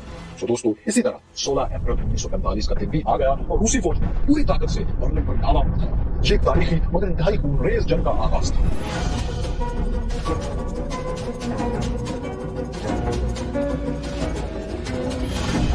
बर्लिन पर हमला करने वाली रूसी फौज को दो हिस्सों में तकसीम किया गया था। पहली फौज की कमान जनरल योर्गी युकोव कर रहे थे। वो जोसेफ स्टालिन के चहीते कमांडर थे। 1941 में उन्होंने जर्मन फोर्सेस के मुकाबले में मॉस्को का कामयाब दिफा किया था। इसके अलावा स्टालिनग्राड में नाजियों की तारीखी शिकस्त में भी उन्हीं का ज्यादा किरदार था। जर्मनों के खिलाफ विक्ट्रीज फतुहात की वजह से वो स्टालिन के बहुत करीब आ चुके थे। रूसी अवाम में भी स्टालिन के बाद उन्हें ही सबसे ज्यादा मकबूलियत मिली थी। अब वो नाजी दारुल हुकूमत को फतह करने का एजाज भी अपने नाम करना चाहते थे। उन्होंने इस हवाले से स्टालिन से ये वादा भी दे दिया था कि शहर को फतह करने का मौका उन्हीं को दिया जाए, किसी दूसरे कमांडर या जनरल को नहीं। लेकिन रूसी फौज में युकोव का एक मुखालिफ नहीं मौजूद था। ये थे जनरल आइवान कोनेव। द्रायोड के किनारे जिस जगह जनरल युकोव की फौज मौजूद थी, उसके जनूब में द्रायोड की एक शाह नाइसा रिवर के किनारे ये कमांडर जनरल कोनेव भी दूसरी रूसी फौज के साथ मौजूद थे। स्टालिन ने बैक वक्त युकोव और कोनेव दोनों जनरल्स को बर्लिन पर हमले का हुक्म दे दिया। यूं दोनों कमांडर्स में एक रेस लग गई कि जनरल दारुल हुकूमत तक पहले कौन पहुंचता है। अब देखिए कि 16 अप्रैल के रोज जनरल युकोव ने द्रायोड पार करके जर्मन फोर्सेस पर हमला कर दिया, लेकिन इस पहले हमले में उन्हें शदीद मुजाहमत का सामना करना पड़ा। जिस जगह से उन्होंने दरिया पार किया था उससे कुछ फासले पर जर्मन साइड पर एक छोटा सा पहाड़ी सिलसिला था जिसे सीलो हाइट्स कहते थे। ये मशरिक की तरफ से दारुल हुकूमत में दाखिल होने का मरकजी रास्ता था। जर्मनों ने इस पहाड़ी पर पोजीशन संभाली। उनके सामने खुले मैदान में रूसी टैंक्स और फौजी दस्ते पेशकदमी करते हुए पहाड़ी की तरफ आ रहे थे। नाजियों ने अपनी तोपों और एंटी टैंक गन्स से उन पर फायर खोल दिया और उन्हें शदीद नुकसान पहुंचाया। जर्मनों की गोलाबारी इतनी शदीद थी कि अगर कोई और फौज होती तो पसपा हो जाती, लेकिन रूसी पीछे हटने के लिए तैयार नहीं थे। रूसियों की फौजी में इंसानी जानों की कोई खास अहमियत नहीं होती थी। फौज कितना भी जानी नुकसान उठा ले, कमांडर्स इस बुनियाद पर फैसले नहीं बदला करते थे। उन्हें फिक्र होती थी तो सिर्फ कामयाबी की, चाहे इसके लिए कितनी भी जाने गंवानी पड़े। आपको शायद ये सुनकर हैरत हो कि रूसी कमांडर्स जानबूझकर टैंकों को आगे नहीं बढ़ाते थे ताकि उन्हें दुश्मन की गोलाबारी या बारूदी सुरंगों से कोई नुकसान न पहुंचे, यानी वो टैंकों को बचाते थे। रूसी फौज के हरावल दस्तों में अक्सर जराइम पेशा और सलाहियत का कैदी शामिल होते थे। इन्हीं को आगे माइन फील्ड पर दौड़ाया जाता था ताकि वहां बारूदी सुरंगें फट जाए और रास्ता क्लियर हो जाए, लोग चाहे बच जाए लेकिन टैंक्स बच जाए। इसके बाद रूसी फौज की एलीट यूनिट्स और टैंक फोर्सेस आगे बढ़ती थी। इस तरह रूसी फौज का नुकसान बहुत कम होता था, लेकिन माइंस फील्ड पर दौड़ने वालों में बहुत ही कम लोग जिंदा बचते थे। सीलो हाइट्स पर कब्जे की जंग में जनरल युकोव ने भी यही हरबे आजमाए और आखिरकार 30,000 जानें गंवाकर वो जर्मनों पर हावी हो गए। लेकिन इस सारी लड़ाई में उन्हें चंद रोज लग गए और वो बर्लिन पहुंचने की रेस में पीछे रह गए। उनके हरीफ कमांडर जनरल कोनेव दरिया नाइसा अबूर करके हर रुकावट को बेदर्दी से कुचलते हुए बर्लिन की जनूबी तरफ पहुंच चुके थे। यहां से उन्होंने शहर पर धावा बोल दिया। उनके पास ताकतवर टैंक फोर्सेस थी और शहर उनके सामने था। वो बासानी अपने हरीफ जनरल युकोव से पहले बर्लिन पर कब्जे की रेस जीत सकते थे। लेकिन जब जनरल कोनेव समझ रहे थे कि वो तारीख रकम करने जा रहे हैं, तो अचानक स्टालिन का एक हुक्म उनके पैरों की जंजीर बन गया। रूसी हुक्मरान ने जनरल कोनेव को पैगाम भेजा कि वो शहर में मजीद पेशकदमी न करें, आगे न बढ़े। शहर पर कब्जे का टास्क जनरल युकोव को सौंप दिया गया है। यानी अब आप हाथ पर हाथ धरे बैठे रहें और अपने हरीफ को थर्ड राइट खत्म करने का क्रेडिट लेने दें, बर्लिन पर कब्जे का क्रेडिट लेने दें। इस हुक्म पर जनरल कोनेव को सदमा तो बहुत हुआ, लेकिन वो अपने बॉस के हुक्म को चैलेंज नहीं कर सकते थे। स्टालिन एक सख्तगीर हुक्मरान थे और अपने हुक्म के खिलाफ जाने वालों को कभी माफ नहीं करते थे। चुनाचे जनरल कोनेव और उनकी टैंक फोर्सेस को शहर की जनूबी साइड पर रोक गए। इधर मशरिक और शुमाल की तरफ से ईस्टर्न और नॉर्दर्न साइड से जनरल युकोव ने शहर पर भरपूर हमला कर दिया। 20 अप्रैल को दोस्तों हिटलर की सालगिरह का दिन था। इस रोज एक तरफ तो रूसी टैंकों और तोफानों ने शहर पर शदीद बमबारी की, तो दूसरी तरफ अमेरिकी तैयारी भी हिटलर को हैप्पी बर्थडे कहने के लिए आ गए। उन्होंने शहर पर शदीद बमबारी की और बेशुमार इमारतों को मलबे का ढेर बना दिया। नाजी लीडर अपने मशहूर जमाना फ्यूरर बंकर में छुपे हुए थे, जो जर्मन चांसलर की रिहाइश के करीब था। जब अमेरिकी तैयारी बमबारी खत्म करके लौट गए तो हिटलर अपनी सालगिरह मनाने बंकर से बाहर निकले। आमतौर पर हिटलर की हर सालगिरह पर 40,000 फौजियों की परेड होती थी, लेकिन आज उन्हें सलामी देने के लिए महज चंद फौजी एक कतार में खड़े थे। इनमें भी कुछ तो कम उम्र बच्चे थे। हिटलर जिस्मानी तौर पर बहुत कमजोर हो चुके थे। आप लीएस लीबर हिटलर की बायोग्राफी में देख चुके हैं कि नाजी लीडर अफीम का नशा करते थे और ग्लूकोज के इंजेक्शन लगाते थे। ये सब चीजें अब उन्हें दस्तयाब नहीं थी, जिसकी वजह से उनका जिस्म बहुत बुरी हालत में था, एनर्जी भी नहीं थी। जब वो फौजियों से मिल रहे थे तो उनका हाथ मुसलसल कांप रहा था। फिर भी थके से कमजोर चेहरे पर मुस्कुराहट सजाए वो फौजियों को थपकी देते रहे और खास तौर पर चाइल्ड सोल्जर्स से उन्होंने चंद लम्हे बात भी की। फिर वो वापस अपने बंकर में चले गए और इसके बाद उन्हें पब्लिक में जिंदा कभी नहीं देखा गया। माइक्रो सेलोज बर्लिन अब तीन अतराफ मशरिक, शुमाल और जनूब की तरफ से ईस्टर्न, नॉर्दर्न और सदर्न साइड से रूसी फौज के घेरे में आ चुका था। शहर पर कब्जे की असल लड़ाई शुरू हो चुकी थी। हिटलर की नाजी पार्टी के समझदार लोग जान गए थे कि अब बर्लिन को बचाना मुमकिन नहीं रहा। चुनाचे 21 अप्रैल को नाजी अफसरों की बड़ी तादाद खुफिया रास्तों से शहर से फरार हो गई। ये लोग अपने साथ जिस कदर कीमती सामान ले जा सकते थे वो ले गए। शहर में सिर्फ वो 3 लाख जर्मन फौजी रह गए जो अब भी हिटलर हिटलर के वफादार थे। ये लोग तो खैर फौजी थे और हथियारों से अपना दिफा कर सकते थे, लेकिन सबसे बड़ी ट्रेजेडी ये थी कि लाखों सिविलियंस भी शहर में फंसे हुए थे। तो सब 20 लाख 2 मिलियन आम शहरी जिनका जंग से कोई लेना देना नहीं था, उनके पास अपनी हिफाजत के लिए हथियार तो दूर की बात, खाने पीने का सामान तक नहीं था। ये सब लोग भी इस बेरहम जंग में दोनों फौजों के दरमियान पिसने वाले थे। कहते हैं हिटलर को सिविलियंस की कोई परवाह नहीं थी। वो समझते थे कि जो बेहतरीन जर्मन थे वो तो जंग में पहले ही मारे जा चुके हैं, जो बाकी हैं वो पहले वालों से कम दर्जे के जर्मन हैं, इसलिए ये सब लोग मारे भी जाएं तो कोई फर्क नहीं पड़ता। यही वजह थी कि हिटलर ने शहर में मौजूद तमाम इंडस्ट्री, सड़कों, पुलों और अनाज के गोदामों को भी तबाह करने का हुक्म जारी कर दिया। ये इसलिए किया गया था ताकि कोई भी कीमती इंफ्रास्ट्रक्चर सही सलामत मशीन से हाथ न लग सके। बहरहाल दोस्तों, अब रूसी फौज शहर में दाखिल हो चुकी थी और जर्मन को उसका मुकाबला करना था। उन्हें मालूम था कि दुश्मन की फौज रशियन आर्मी उनसे ज्यादा ताकतवर है, इसलिए जर्मनों ने शहर की हर इमारत को मोर्चे में तब्दील कर दिया। शहर को अलग अलग सेक्टर्स में तकसीम किया गया और हर सेक्टर की हिफाजत के लिए एक मुकम्मल फोर्स मौजूद रखी गई, जिसके पास टैंक्स, तोपें और एंटी टैंक वेपन्स थे। शहर के अंदर दो टारगेट फौजी लिहाज से अहम तरीन थे रशियंस के लिए। पहला टारगेट जर्मन वज़ीर-ए-आज़म चांसलर यानी हिटलर की रहायशगाह थी, जिसके करीब ही वो अपने खुफिया बंकर में मौजूद थे। ये बंकर और चांसलरी की इमारत रूसियों का अहम टारगेट थी। दूसरी अहम इमारत जो टारगेट थी वो जर्मन पार्लियामेंट थी। इसकी हिफाजत पर जर्मनों ने खास ध्यान दिया था। इस इमारत और इसके इर्द गिर्द हजारों सिपाहियों ने पोजीशंस ले रखी थी। इन हिफाजती इंतजामात की वजह से हिटलर ने जर्मन दारुल-हुकूमत के मुतालिक ये कहा था कि ये शहर एक किला है। दूसरी तरफ रूसी हुक्मरान स्टालिन ने बर्लिन को फाशिस्ट परिंदे मतलब हिटलर की कमीनगाह हाइडआउट करार दिया था। तो सूरत हाल ये थी कि बर्लिन रूसियों के घेरे में था। दारुल हुकूमत में मौजूद जर्मन फोर्सेस मुख्य कमजोर थी, मगर हथियार डालने पर तैयार नहीं थी। आप जान चुके हैं कि रूसियों के पास इस महाज पर 25 लाख 2.5 मिलियन आर्मी थी, लेकिन ये पूरी फौज शहर में दाखिल नहीं हुई। रूसियों ने 5 लाख के करीब जवान 0.5 मिलियन सोल्जर्स और 1500 टैंक्स शहर में दाखिल किए। इस फौज को 12,700 तोपों और हजारों तैयारों की फायर सपोर्ट भी हासिल थी। इस रूसी फोर्स को शहर में दाखिल होते ही शदीद मुजाहमत का सामना करना पड़ा। जर्मन फौज भूखे नाक चढ़ाकार थी, लेकिन इसकी बड़ी तादाद कट्टर नाजियों पर मुश्तमिल थी। ये लोग हथियार डालने पर किसी तरह तैयार नहीं थे, चाहे जान चली जाए। इनके पास जहाजों पर रॉकेट्स थे जिन्हें कंधे पर फायर करना था और इसको फायर करने के लिए किसी खास और बहुत सी इमारतें भी बमबारी से चढ़ सकता था। तैयारों और मौजूद पहले जहाजों शहर के फासले पर समंदर में शिमशार बैटल्स भी गिरा थी। शहर की हर तार बैटल्स कहीं से रशियन से चलते हुए आगे बढ़ते और अमेरिकी जहाजों के निचले हिस्से से टैंकों से टकरा के इमारतों को खुद बारूद से उड़ाने लगे, यानी अपने शहर को खुद बर्बाद करने लगे। इस तरह होता यह था कि इमारतों का मलबा गलियों में बिखर कर गली बंद हो जाती थी। सड़कों से टैंक और दूसरी फौजी गाड़ियां फिर नहीं गुजर पाती थी। ये मलबा दोस्तों उल्टा जर्मनों के लिए फिर मोर्चों का काम भी देने लगता था। जर्मन फोर्सेस की मुजाहमत इतनी शदीद थी कि आखिरी गोली और आखिरी जवान तक मुकाबला इसी तरह जारी था। लेकिन दोस्तों, जहां जर्मन इतनी शदीद मुजाहमत कर रहे थे, वहीं रूसी फौज भी भरपूर जंगी हरबे आजमा रही थी। रशियन फोर्सेस ने 2.5 वर्ष पहले स्टालिनग्राड में जर्मन से ऐसी ही एक शहरी जंग लड़ी थी, जो कि आप हमारी इस वीडियो में देख भी चुके हैं। इस जंग से उन्होंने शहर के अंदर इनर सिटी में लड़ाई का भरपूर तजुर्बा हासिल कर लिया था। उन्हें मालूम हो चुका था कि किसी शहर में जब ऐसी शदीद मुजाहमत हो रही हो, हर खिड़की हर इमारत से गोलियां आ रही हो, तो क्या करना चाहिए। उन्होंने पहला काम तो ये किया कि जर्मन ही की तरह अपनी फोर्सेस को छोटे छोटे दस्तों में तकसीम करके पूरे शहर में बखेर दी। हर ग्रुप को टैंकों और तोपों की सपोर्ट भी हासिल थी। रूसी बर्लिन के जिस इलाके से गुजरते वो एक एक इमारत के लिए लड़ते। पहले वो टैंकों और तोपों से उस पूरी इमारत को मलबे का ढेर बना देते अगर वो बन सकती, ताकि इन इमारतों में अगर कुछ जर्मन फोर्सेस छुपी हुई हैं, किसी ने मोर्चा लगाया हुआ है, तो वो भी साथ ही तबाह हो जाएंगे। इमारतों को गिराने के बाद रूसी फोर्सेस मलबे में छुपे हुए फौजियों को खत्म करने के लिए फ्लेम थ्रोअर्स यानी आग फेंकने वाले हथियार इस्तेमाल करती थी। इस हथियार से वो कोनों खुदरों या सीवेज लाइंस में छुपे हुए जर्मन सिपाहियों पर आग बसाकर उन्हें मौत के घाट उतारते थे। यूं वो एक एक इमारत को क्लियर करते हुए आगे बढ़ते जाते थे। जहां जहां जर्मन इमारतें उड़ाकर गलियों को ब्लॉक कर रहे थे और मलबा बखेर रहे थे, ढेर लगा रहे थे, वहां वहां रूसी ये करते थे कि जर्मनी के अंडरग्राउंड रास्तों को इस्तेमाल करते थे।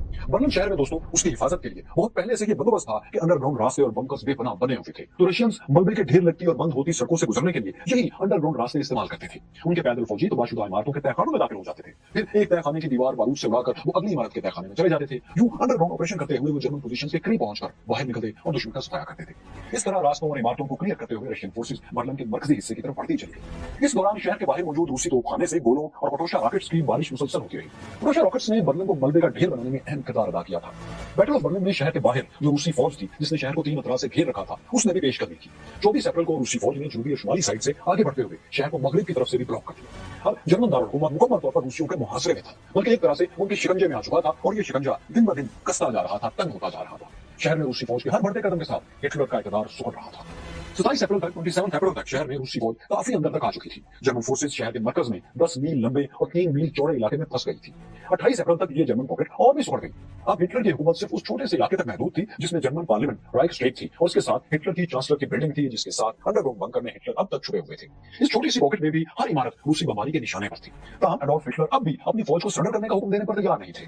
उनके कमांडर जनरल मेटलिंग ने उन्हें बताया कि फौज के पास ज्यादा दिन का बारूद नहीं है, 30 अप्रैल के बाद वो मुजाहमत भी जारी नहीं रख सकेंगे, इसलिए बेहतर है कि बची कुची फौज फौज किसी तरह दुश्मन का घेरा तोड़कर बर्लिन से निकले और मगरबी जर्मनी का रुख करे। इस तरह ये फौज दोबारा ताजादम होकर मगरबी हिस्से में मौजूद जर्मन फौज की मदद से जंग जारी रख सकेगी। लेकिन हिटलर ने यह तजवीज मुस्तरद कर दी और उसी तरह लड़ाई जारी रखने का हुक्म दिया जैसे कि लड़ी जा रही थी। 29 अप्रैल की रात 29 अप्रैल की रात रूसी फौज एडोल्फ हिटलर के बंकर से 1 किलोमीटर से भी कम फासले पर पहुंच चुकी थी। रूसी कमांडर जनरल नोवाव ने हुक्म दिया कि जो कोई भी जर्मन पार्लियामेंट पर रूसी परचम लहराएगा उसे कौमी हीरो का दर्जा मिलेगा। चुनांचे रूसी फौज ने पार्लियामेंट की इमारत पर धावा बोला, लेकिन वहां तैनात जर्मन ने भी इंतहाई दलेरी से मुकाबला किया। वो इमारत की खिड़कियों से लगातार रूसियों पर गोलियां बरसाते रहे। जवाब में रूसियों ने टैंकों और तोपों से इमारत पर गोले दागे। 10 घंटे तक शदीद लड़ाई के बाद आखिर जर्मन पार्लियामेंट की इमारत पर रूसी कब्जा हो गया। 29 और 30 अप्रैल की दरमियानी रात 10:50 पर रशियन 756 राइफल रेजिमेंट के जवानों ने जर्मन पार्लियामेंट पर रूस का सुर्ख परचम थोड़े और क्रांति वाला झंडा लहरा दिया। इस कामयाबी की खुशी में रूसी फौजियों ने हवाई फायरिंग भी की। ये बचे कुछ जर्मन दस्तों के लिए पैगाम था कि अब कुछ नहीं बचा, हथियार डाल दो। जब पार्लियामेंट पर लाल लाल लहराया तो अगले रोज 30 अप्रैल को नाजी लीडर एडोल्फ हिटलर और उनकी महबूबा ने खुदकुशी कर ली। इवा ब्राउन ने जहर खाया और इसके कुछ देर बाद हिटलर ने अपने सर में गोली मार ली। इसकी लाश फौरन ही रूसियों को मिल भी गई। तो दोस्तों, हिटलर की मौत के अगले रोज 1 मई को हर रूसी टैंक, तोप और रॉकेट लॉन्चर का रुख जर्मन चांसलरी और बचे खुचे नाजी मोर्चों की तरफ मोड़ दिया गया। फिर इतनी शदीद बमबारी हुई कि गोया क़यामत आ गई हो। इससे अगले दिन 2 मई को बर्लिन शहर के नाजी कमांडर जनरल हेमोल्ट रेडिंग ने सरेंडर कर दिया। हजारों जर्मन फौजी अपने मोर्चों से कतार अंदर कतार निकले और खुद को रूसियों के हवाले करने लगे। बर्लिन के बाहर बाकी जगहों पर जहां जंग जारी थी, वहां भी आने वाले दिनों में जर्मन फोर्सेज ने हथियार डालना शुरू कर दिए। 7 मई को फ्रांस में अमेरिका और इत्तेहादियों के सामने, जबकि 8 मई को बर्लिन में रूसी फोर्सेज के सामने जर्मनों ने सरेंडर कर दिया। दूसरी जंग अजीम, सेकेंड वर्ल्ड वॉर शुरू करने वाला जर्मन अंपायर शिकस्त तस्लीम कर चुका था। बर्लिन पर कब्जे की लड़ाई में 16 अप्रैल से 2 मई तक यानी तकरीबन 17 डेज में 3 लाख से ज्यादा मोर देन 300,000 रूसी फौजी हलाक या जख्मी हुए।